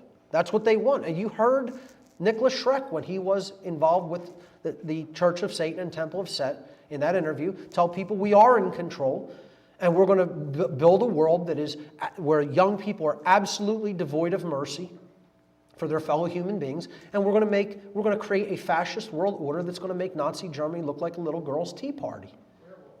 Yep. And of course, Setianism is a big part of this. Again, the dark solar deity of ancient Egypt that does battle with Horus, the light side of the sun. He is identified with the black sun. That's what this cult is. It's the cult of the black sun. I don't care what name you want to call it. They're the cult of the dark side of light, the dark side of knowledge. So how do these dark occultists avoid the brunt of karmic consequence that naturally should be visited down upon them according to the moral laws of creation, natural law? How do they get away with what they're doing? And they are getting away with it. They do get away with it to a large extent. I will not say completely, but they definitely do not take the brunt of the consequence. In other words, like if we were going to ram into a building with a big tank, you know, and a whole bunch of people in the front were going to have to take the brunt of that force and probably get killed, okay? Well, they're way in the back, okay? But they're driving the tank, okay? They're getting other people to take the brunt of that consequence for them. And it's because they know how natural law works. These people consciously know that what they're doing is wrong. They know the difference between right behavior and wrong behavior at the highest levels. They don't think it's relative. They even pass the notion of moral relativism down to their adherents of their religion. That's how they form a cult, based on an erroneous belief system. A cult is a religion that's based on an erroneous belief system whose membership does harm to people that don't subscribe to that religion. It's the definition of a cult. The dark Luciferians at the highest level of the dark occult know the difference between right and wrong behavior. That right behavior is moral because it is in alignment with natural law, and actions that are that are rights don't cause harm, don't result in harm to other sentient beings, period. That's what a right is, an action that does not cause harm to another sentient being.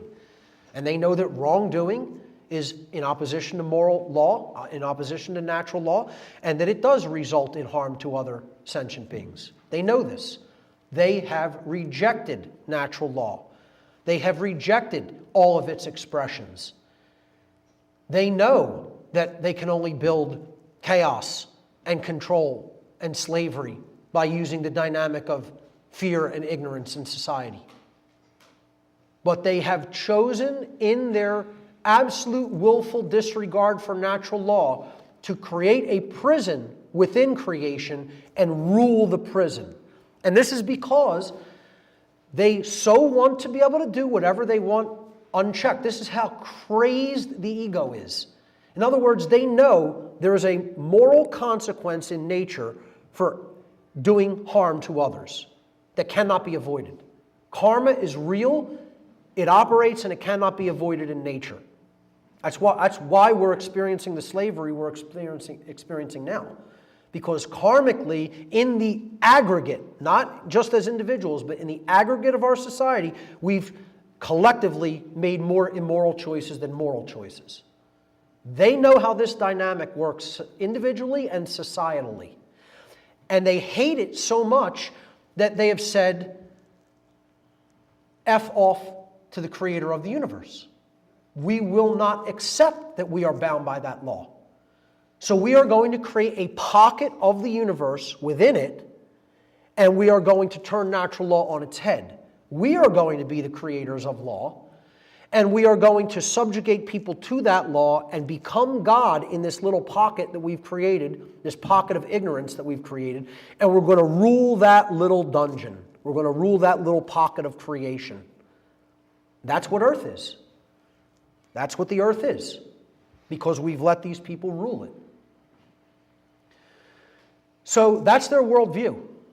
Their worldview is that because they cannot do whatever they want unchallenged, that the entire universe, since this universal law is in place and they know it's in place, their worldview is that the entire universe is a prison for them. And so they rail and rage against that and say, no, maybe it is a prison for us, but we are going to become gods within a little corner of the prison.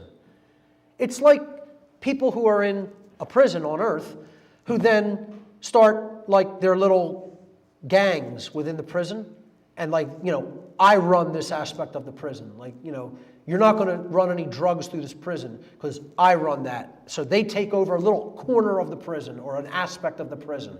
Well, that's the same way these dark occultists work. They've rejected that there is a higher law in creation, even though they know there is. They so don't want to be bound by it that they have chosen willfully to, through confusion and through keeping other people in ignorance of those laws, to try to become God within a little pocket of what they consider a prison. Now, that's an erroneous worldview. The world is not a prison. The universe is not a prison. Well, the earth is now a prison because of the choices we've made and the ignorance we've been kept in. But it doesn't have to be. The universe is not a prison because it is governed according to law. The universe is a paradise because it is governed according to law. I'll say that again. The universe is not a prison because it is governed according to natural law. The universe is a paradise because it is governed according to natural law. And if anybody continues to think of this dark Gnostic version of the universe as hell, that everywhere in the universe it's just this prison for souls. It's this, you are subscribing to the dark Luciferian worldview. The worldview which actually keeps the earth a prison. Okay? Natural law is in place so that the beings that are within creation, who are granted free will and the ability to understand the laws of creation by the creator of the universe, natural law exists for the optimum benefit of those beings, so that they can create a just world where the beings within are equal according to rights. And when you live in a society like that, freedom is generated, peace is generated, harmony is generated, safety is generated, prosperity is generated. In other words, heaven. Everything we say we want. Natural law and understanding it and living in alignment with it is what brings all those things. So how do these people get away with creating this little pocket of the prison? They're not actually doing it, folks. They're getting other people to do it for them. They're getting their slaves to build the prison for them. And this goes to the issue of moral culpability. Who is more morally culpable? And moral culpability means you are determining who is at fault or at blame or deserving of blame for actions that were performed that resulted in harm to other beings. That's what the moral culpability of a behavior is all about. You're figuring out who did this behavior and caused that harm, and therefore they're responsible. That's what culpability is. It's from the Latin culpa, meaning blame or fault. So I always ask the question, who's more morally culpable? Not who's culpable at all. Both parties are culpable. Both parties contributed to the harm and therefore are at fault. Who's more morally culpable? The order giver or the order follower? It's another thing many people don't want to hear, but the order follower is always more morally culpable. And there's a reason. The order follower always bears more moral culpability than the order giver because the order follower is the one who actually performed the action. They did it physically, in physical manifestation. And in taking such action, actually brought the resultant harm into physical manifestation. Order following is the pathway to every form of evil and chaos in our world. It should never be seen as a virtue by anyone who considers themselves a moral human being. Order followers have ultimately been personally responsible and morally culpable for every form of slavery and every single totalitarian regime that has ever existed upon the face of the earth. Once again, folks, get as offended as you like about that statement. Nothing you say or feel or do will ever make it untrue. Here's the most devoted cult members to the cult of ultimate evil, to the big cult that runs the world, the cult of the Black Sun, the police and the military. They are the most devoted cult members. And through them being deceived into performing harmful actions against people's rights and freedoms, they are the people who are actually building the prison for the dark Luciferians. A cult, by definition, is a system of religious veneration and devotion which espouses beliefs that are dangerous, especially to the lives, rights, and freedoms of those who are not its members, who are not in the cult. And the people who pose the greatest threat to me, who have always posed the greatest threat to me personally and to you personally, are the police and military. They are the people who are always going to come knocking at a totalitarian regime. Not the bankers, not the politicians, not the judges, not the lawyers. They're going to be hiding in a hole somewhere. They get the police and military to do their dirty work. That's why they call it a police state. They don't call it a judge state. They don't call it a lawyer state. They don't call it a politician state. They don't call it a banker state. They don't call it a corporation state. They call it a police state. Because the police are the ones who are actually doing the harm to that society through their behavior. I laugh when people accuse me of trying to start a cult with what I'm teaching here. You know, this debate goes on in social media and stuff like that. And I have to just laugh hilariously. It's good comedy. You know, it does put a chuckle on my face because it's like, what kind of a good cult leader am I when I'm trying to expose the techniques that cults have been using for tens of thousands of years upon the human species? I'm going to make you aware of all of those techniques, yet I'm trying to start a cult? I'm trying to destroy all cults. I'm trying to destroy all cults. Cults are the damn problem on this planet, and they need to go away. I'm not looking for followers. I want people to be their own leader. I don't even want to have to be up here on this stage talking. I know this stuff. You know? The amount of sacrifice of time that has been put into what I've had to do to get this information out to people. It's like, you think that's enjoyable? That's the other thing I laugh about. Family members of mine or so-called friends, acquaintances will say, well, you're doing what you enjoy doing. You're interested in it. I'm like, what drugs are you on and how bad are they? You know, you're not even doing any good drugs. You know? I mean, seriously.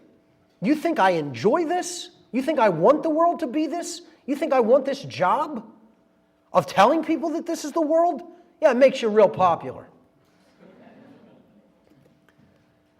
Folks, these cult members are the supporters of slavery, plain and simple. Not mincing any words, period. That's what they are. They are the supporters of worldwide slavery.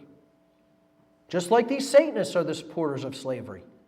But there's way more of these people than there are of them. And they're actively doing their bidding. They're doing the actual behaviors that lead to slavery.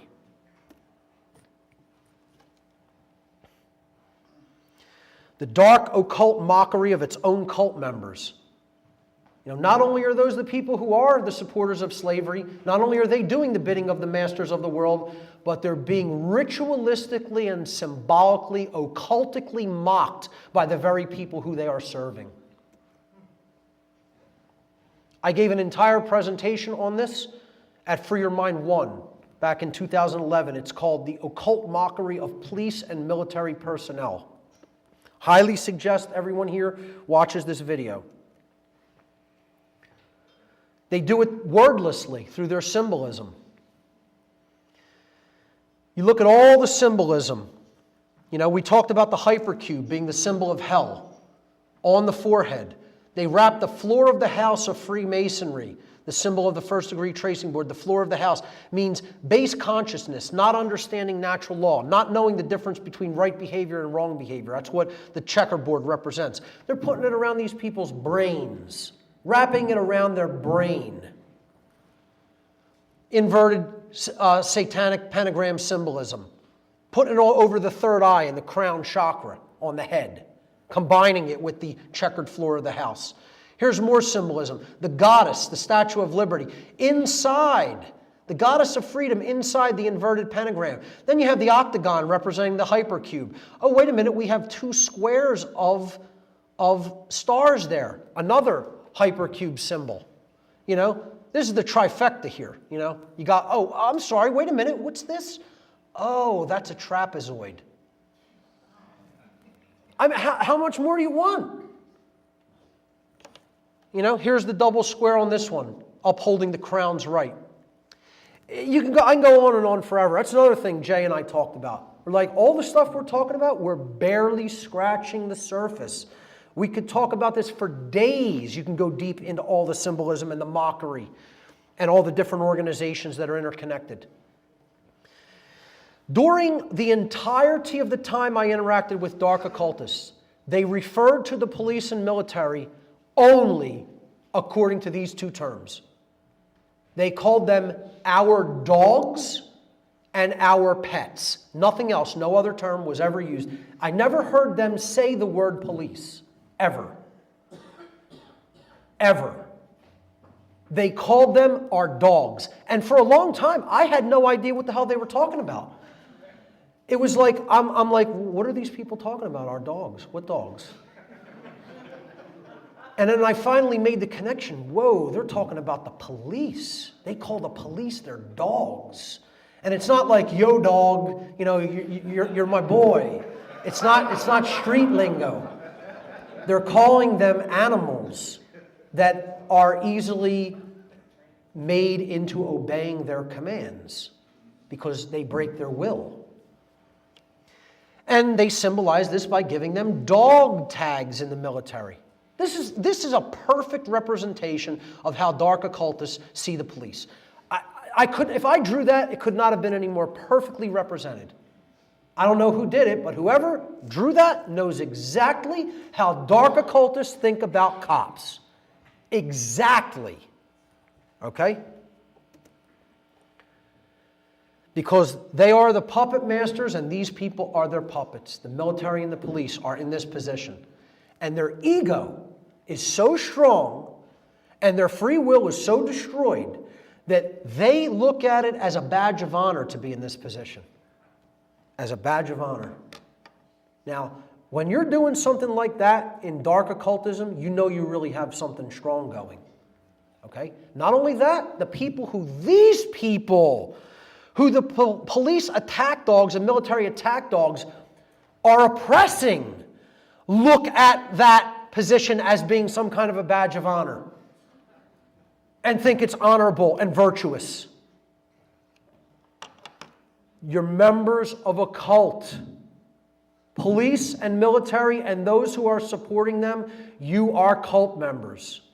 It doesn't matter whether you don't believe it. It doesn't matter whether you don't think it's true. It doesn't matter whether you can't accept that because your ego is in the way. These are the people who own you. And they think they're legitimate in that ownership. I attended a ritual on Walpurgisnacht in 1997 in Whitehall, Maryland, just south of the Pennsylvania border. And it was in what you might call a mansion or a McMansion, you know, not a high-end mansion, but, you know, very, very rich neighborhood, let's put it that way. And after the ritual, there was a gathering in one of the rooms near the front of the house, and there was some refreshments served. And I was talking to a gentleman who looked something like this guy here.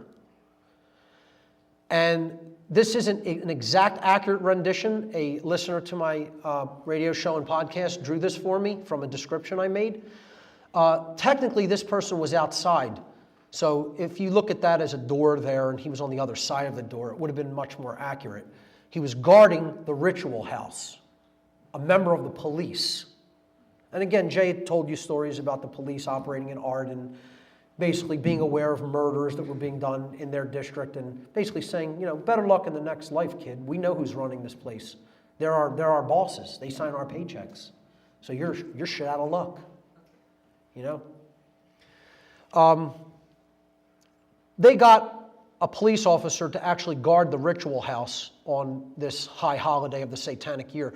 Technically, he would have been on the other side of a closed door here, but it was a glass door. So you could, well, it wasn't a glass door. There was a big window there, and the door was closed and locked. And he was on the outside of it on like a patio. But you could see him through the door. And while I might have been standing like, you know, over here in front of this guy, he's absolutely laughing about how these people who we consider lower than trash, are guarding us in our homes while we perform the rituals that we perform. And here's what his laugh sounded like.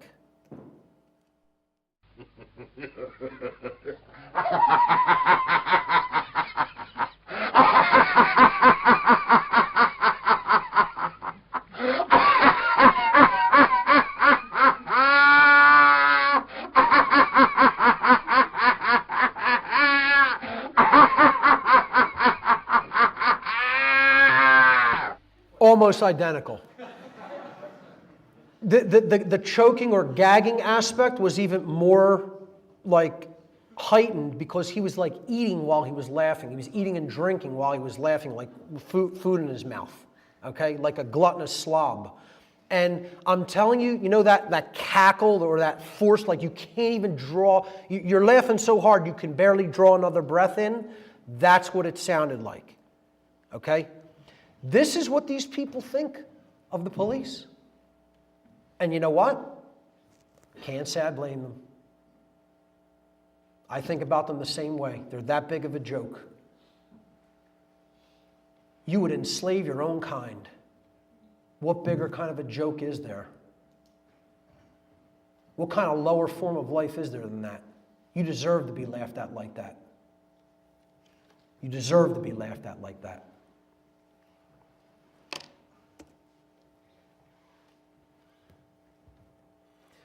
Here's what they call the people.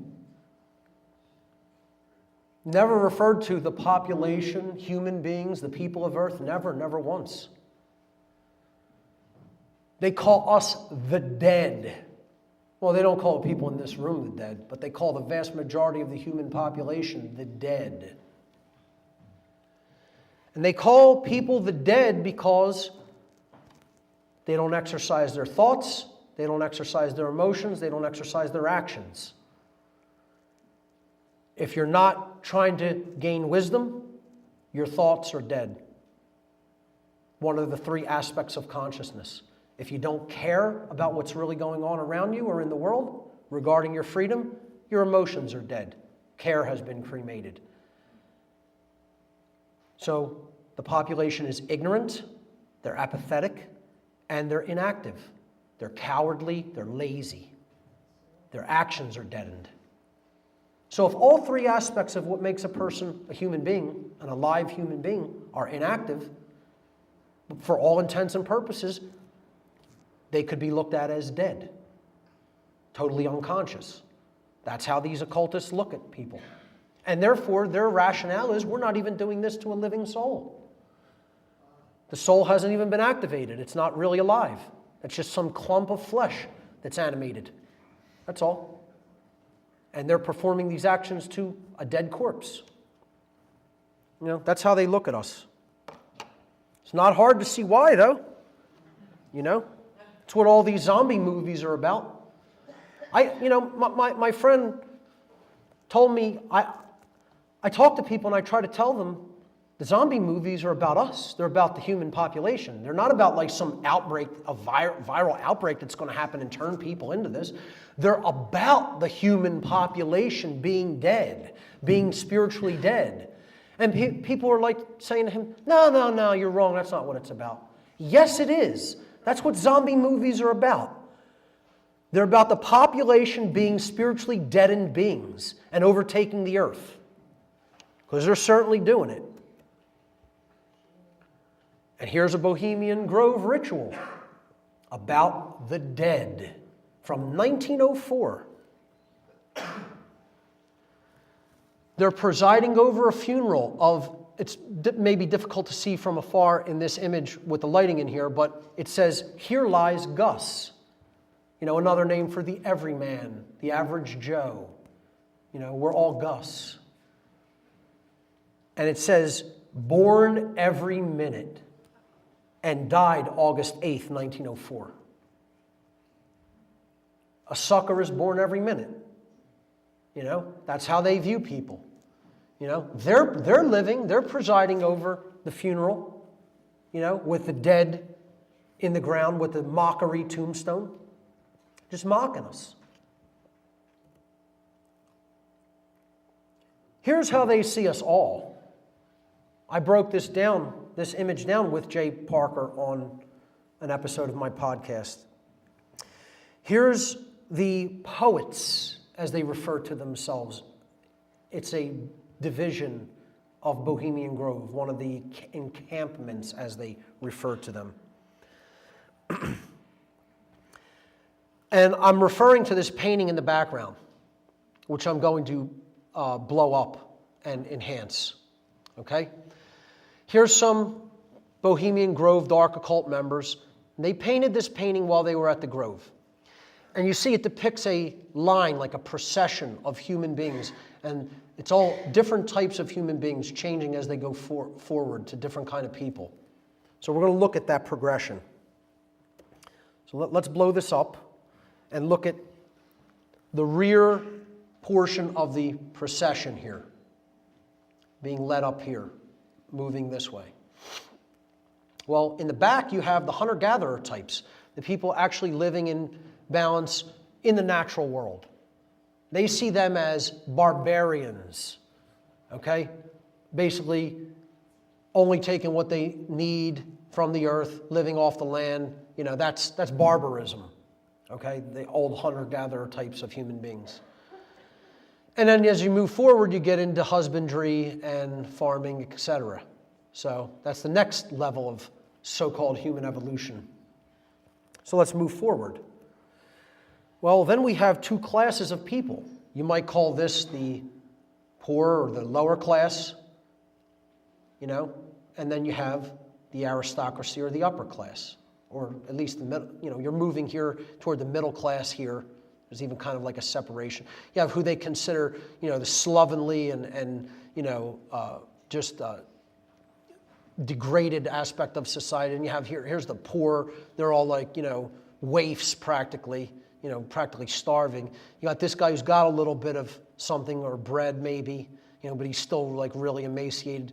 Then you have the aristocracy. You know, they're the moneyed and so-called cultured people, you know, who are doing a little bit better than everybody else.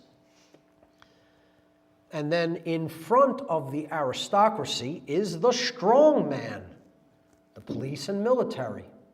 That's who he represents. He keeps the rest of the population isolated from the true ruling class. So when we go forward, okay, who's in front of him? The bankers. But they're not the ultimate ruling class. They're the ones still doing the bidding of the ultimate ruling class, which is the guy in the black top hat, the dark occultist. Okay? Now, he's being heralded by this herald, who is the media, constantly in front and announcing the arrival and controlling the public perception. And he has a slave who looks like, you know, a black person from that day perhaps, or it almost looks like some kind of a mongrel type being, but it's obviously a very racist statement too, because they clearly try to depict it as an African-American man. This is how they see the people, folks. This is how they see you. This is how they see me. This is how they see their dogs, and even the high-level financial magicians who are ultimately doing their bidding, okay? But he's not out in front. He's out in front. He's the one setting the pace. He's the one setting the agenda. I mean, if you can't see it, I don't know what to tell you. These people are telling it to your face practically, but not in words. They do it in pictures, they do it in symbols. Behind closed doors, they do it in words, out in the open, very frankly.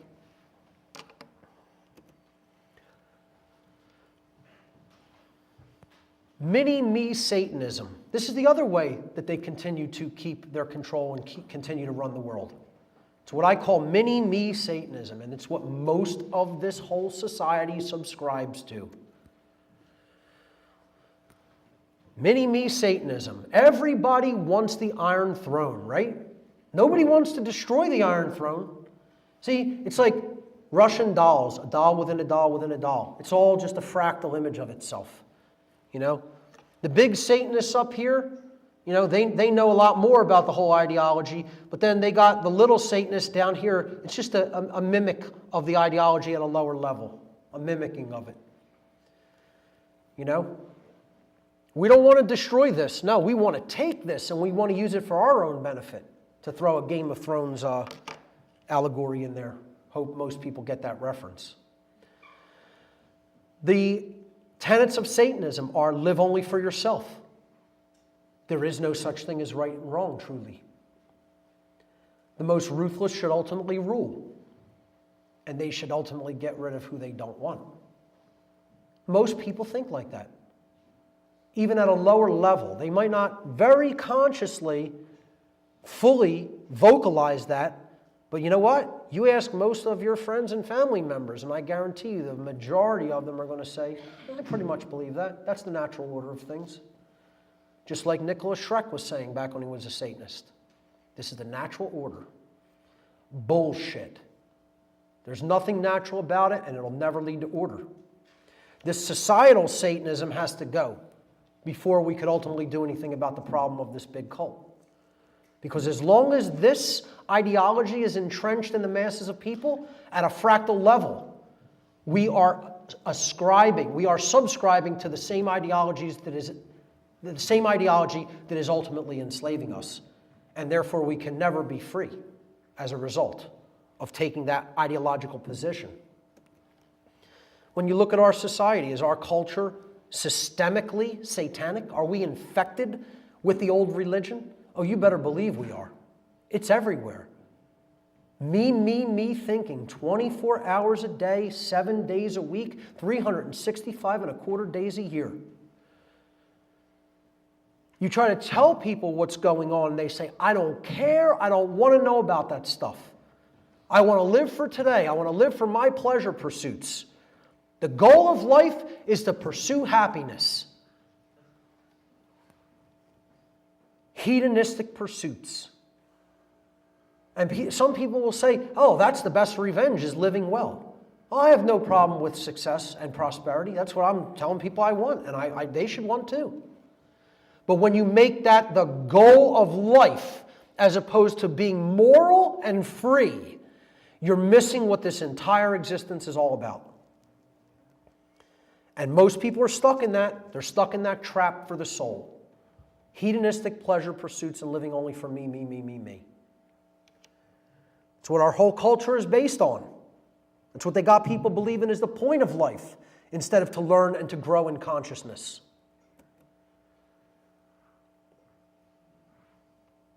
Is our culture systemically satanic? I ask once again.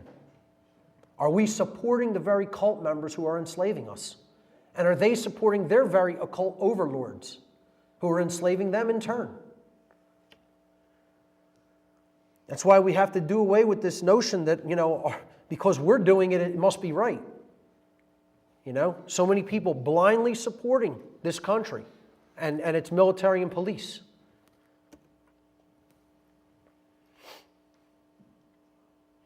The answer is get out. I got out. I got out when the getting was good. That's called the 23 skidoo. Well, you know what? The getting might not be so good anymore. It's going to be harder and harder to get out of this as we go deeper and deeper into it. It's like quicksand. In other words, quit your cult. This has been my motto, my dictum, It's been my mantra over the last year. Quit the cult. The cult is not interested in helping you. It doesn't want to help you. It doesn't want to protect you. It wants to own you. How do you quit the cult? In What on Earth is Happening, when I first did the initial series years ago, it's almost a decade ago now, about 9 years ago, I gave in the solutions section the 3 R's, and they were respect, remembrance, and the third one was, respect, remembering, and responsibility, okay? So those 3 R's are what I want to reiterate upon as the way out of the big cult, how to get out. However, I'm going to give a new 3 R's to complement the original 3 R's of respect, remembering, and responsibility.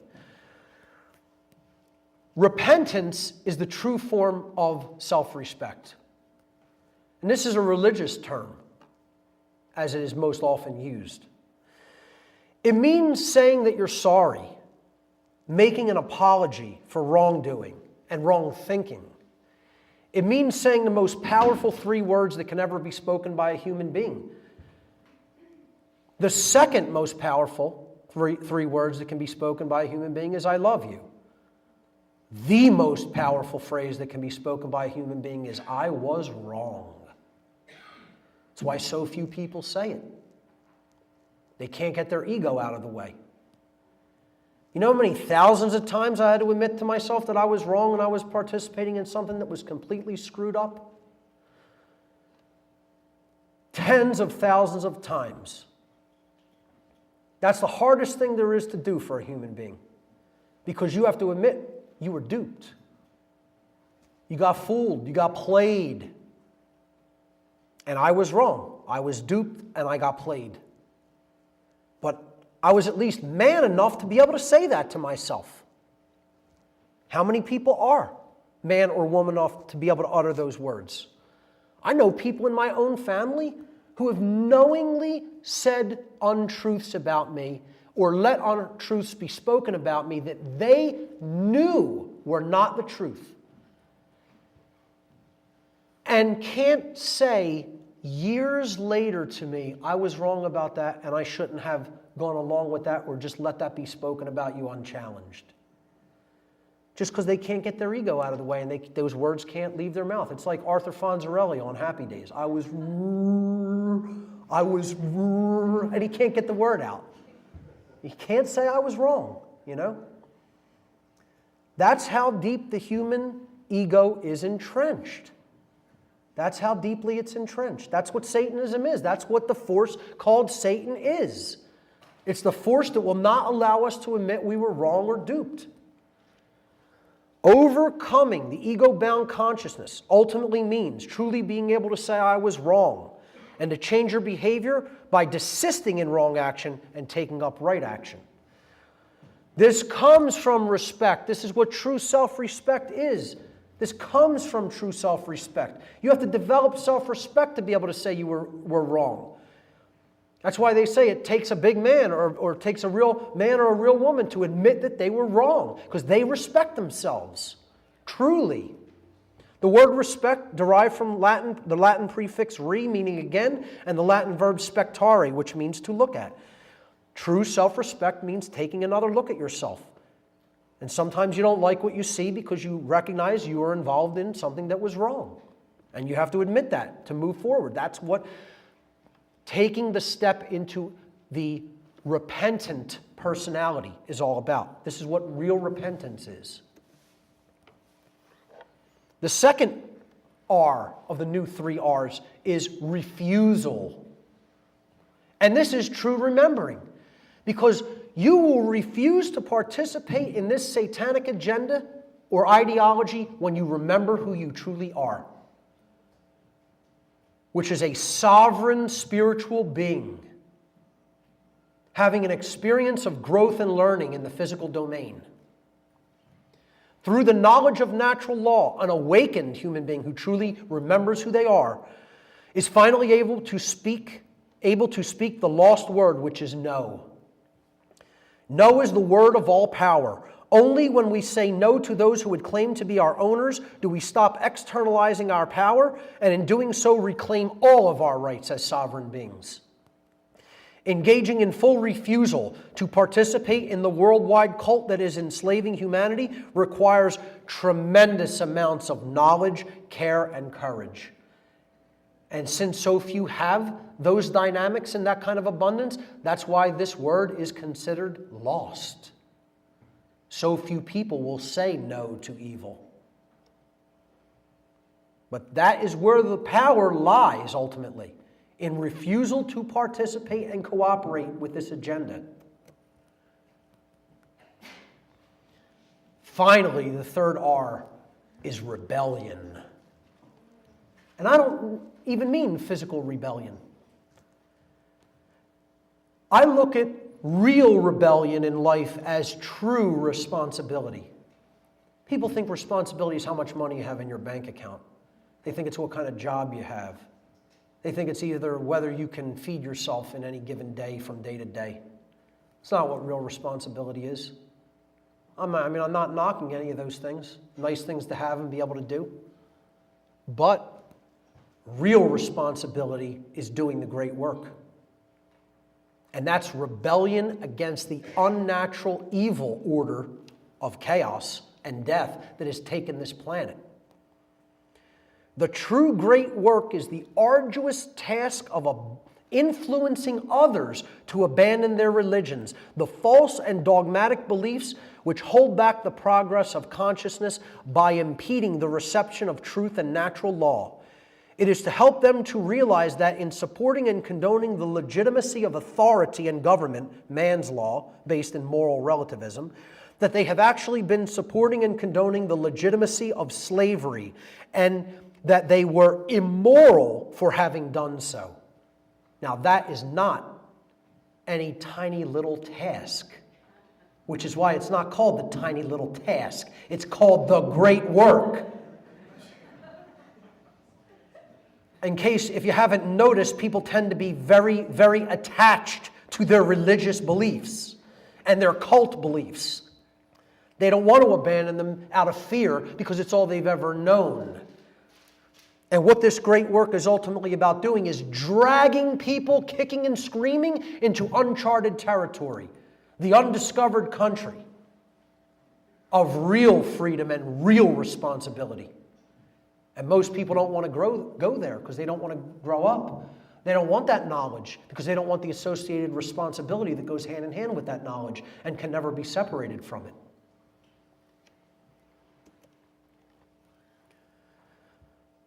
You want to know what two of the most powerful words that can ever be spoken are? I will. Now you want to get into the real law of creation. There it is right there. What will you do? That's the question.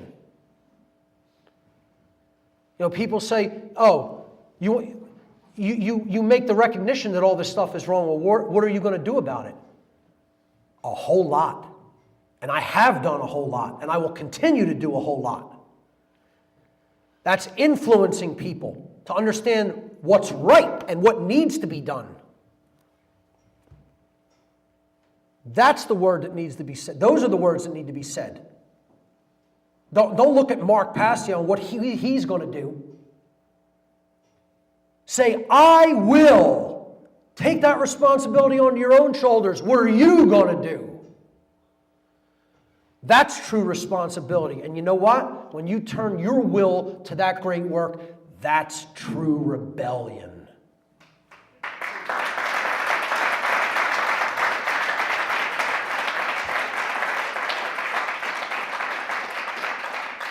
And I was going to wrap it up there, but I have one more thing for you guys tonight, a little special section that I planned just for today. I call this the hidden God of the occult world. Or, there is only one God, and his name is Bill. You're laughing now, but wait till you see this. Okay. In the ancient world, the solar deity in the oldest civilizations on Earth was referred to as Bil or Bel. B-I-L or B-E-L. Now, the actual vowel in the middle is relatively unimportant because ancient languages did not have vowels. If you go back into the ancient Sanskrit, Hebrew, Coptic Egyptian, Phoenician, all of these languages, Sumerian, they didn't really have vowels, okay? The consonant order that we're talking about here is B-L. B-L. It doesn't matter whether it's B-A-L B-E-L, B-I-L, B-O-L, or B-U-L. It's the B and the L that matter, and the vowel sound is able to be substituted. Okay? So here is the god Bel in the Phoenicia-Canaan tradition, depicted with another solar deity with rays around his head. But that is one of the oldest stone relief depictions of the god Bel or Bil from the Phoenicia-Canaan tradition. And again, he was called Bel in the ancient Sumerian tradition as well. He was known in the Babylonian tradition and Akkadian tradition as Baal. Many people will know this name from biblical accounts because the name Baal is given in the Bible. He was depicted as the bull, the golden bull of Sumeria. And again, you saw Baal depicted as a bull holding the golden child, okay? Because he was the sun god. This is all the solar deity, Bil or Bel, or Baal, okay? So here he is in the Mesopotamian tradition as the golden bull. This is, I believe, a golden statue from Iraq, okay? And again, the word bull, B-U-L, there's the name in the word bull, okay? The reason he was depicted as the bull, and again, Satan is depicted as the bull as well, and I'm not telling you that Bil or Bel is just all satanic. It was viewed as the sun, the light, the rejuvenator of the world, etc. It's where the solar cult of the ancient world derived this name, okay? And you know what Bil meant? Bil or Bel in the ancient world, it was an actual term. It wasn't really so much a proper name as it was a title. It meant master. So you could look at that in two ways. You know, is the sun the master of light? You know, we're receiving the Creator's light, and we have to develop self-mastery through the light? Or is it about authority and the master, you know, ruling over our lives and telling us what we must and must not do? It's two ways of looking at it, just like there's two aspects to the sun, two aspects to the light. There's the true light aspect, and then there's the dark sun. Okay? You have to be able to view these things as having multiple dimensions to them. When you get into the unidimensional way of seeing things, you're missing the point. Okay? But the bull, he was depicted as the bull because the sun 6,000 years ago during the Sumerian civilization was in Taurus. The spring equinox was in Taurus then. This is known as the precession of the equinoxes. Okay? The sun didn't rise in Pisces on the eastern horizon. It rose in Taurus then. You trace those amounts of zodiacal houses back in the precession, that's about 6,000 years. That's how old the Sumerian tradition goes back. Okay? So, Taurus is the bull. And here you have the bull with the sun. It makes perfect sense. Okay? Now, we talked about May 1st, the midpoint of Taurus, the bull, being the high point of the occult holiday. The midpoint of spring being the highest occult Sabbath in the occultic year. And it's called Beltane. Beltane, Bel's wheel. This is the solar wheel. The zodiac is the houses that the sun passes through as a wheel during the course of the year. Well, that's Bel's disk, Bel's wheel, the sun's wheel. The civilization that came out of that time period of the world was Babylon, where all of this dark occultism ultimately came out of. Now, the word Bil is right in the middle of the word, Babylon. So we break down the word Ba. What does Ba mean in the ancient languages? It means spirit. Spirit. On. Jay talked about that word. On means light. And then Bil, the sun god. So the spirit of the light of Bil, or the light of the spirit of Bil, the solar deity. That's literally what the name Babylon meant. The light of Bil's spirit, the light of the sun's spirit. Okay? Well, what's the god of the world today? It's Bil.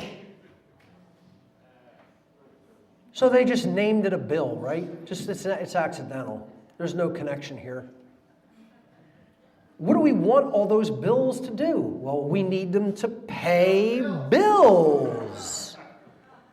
Bill has to be paid, you know. He wants money. You know, that's his thing. So we have to acquire bill to pay bill. The people who have the most of these bills are the billionaires. The ruling class are billionaires. They long ago took all the gold bullion. Ever wonder why it's called bullion? It's named after their god, the bull. Well, on Wall Street, there's their god, the golden bull of Wall Street. They always want bull markets. They don't like it when there's bear markets. They want the bull market. And when there's not a bull market happening, they want a bailout. It's just an accident. It's all coincidence. They distract us with ball games. All the males of society are, or most of them anyway, are distracted by the ball. Keep your eye on the bouncing ball. Don't worry about your freedom and rights being taken away. All manner of ball games. Baseball, basketball, football, soccer's played with a soccer ball, tennis with a tennis ball, golf with a golf ball. You can go on and on. And bowling. I even like bowling myself. You know, I have a couple of bowling balls. So, you know, ball games provide distractions. You know, the young people of society, they want to grow up to either be a belle or a baller. You know, baller, street term for, you know, the super, you know, rich, you know, guy who, you know, he's the cool, rich dude who, you know, got his money from gaming. And the belle, you know, our young women want to just grow up to be pretty. This is the word associated with beauty. Belle means beautiful. You know, from their sun god, you know, the beautiful deity.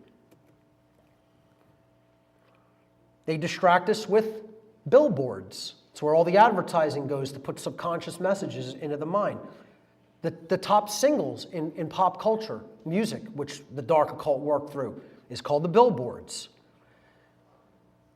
Actors are given billing in Hollywood.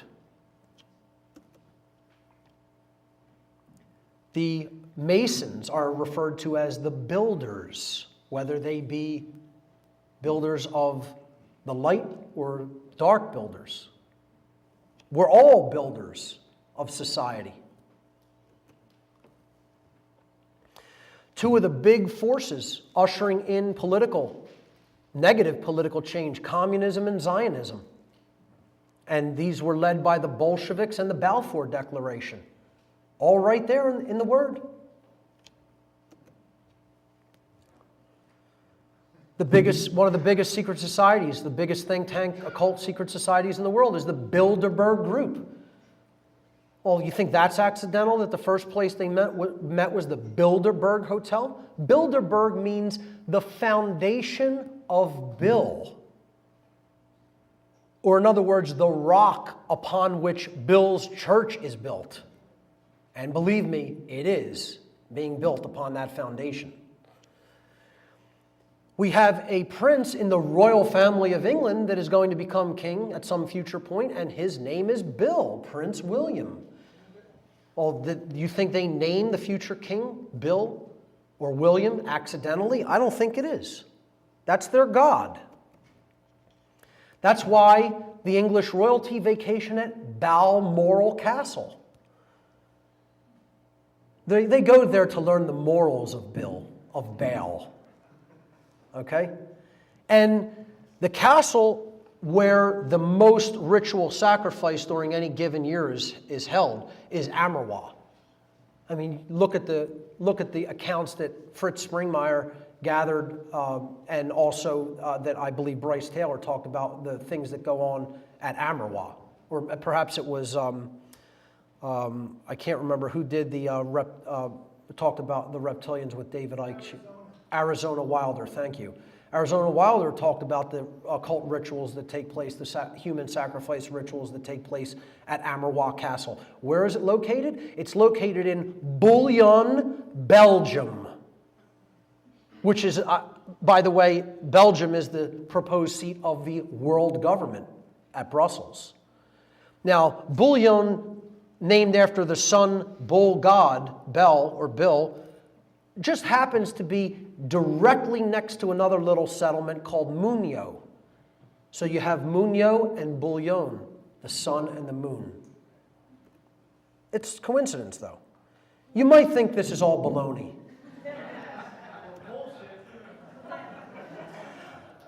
I think people just can't see the connections because they're a little bullheaded.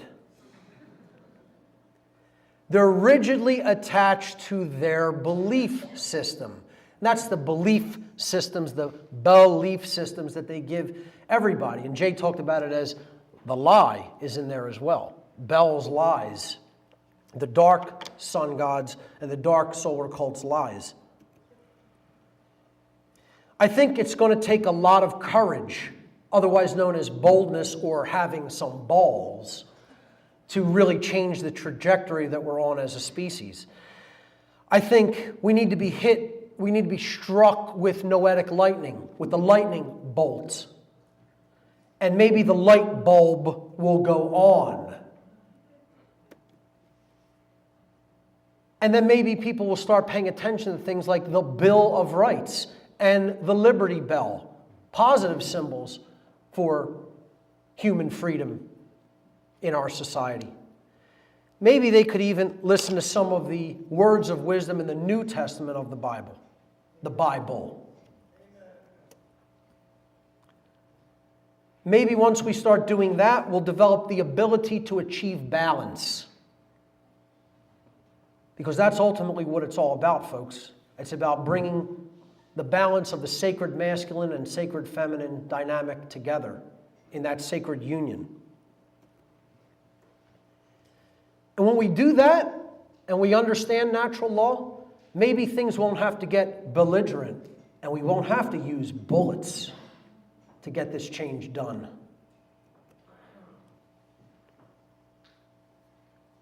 If we do it the right way, we could put an end once and for all to this bullshit called human slavery. Thank you. And you know, when we do that, we truly will have hit the spiritual bullseye. Ladies and gentlemen, thank you so much for your time and attention.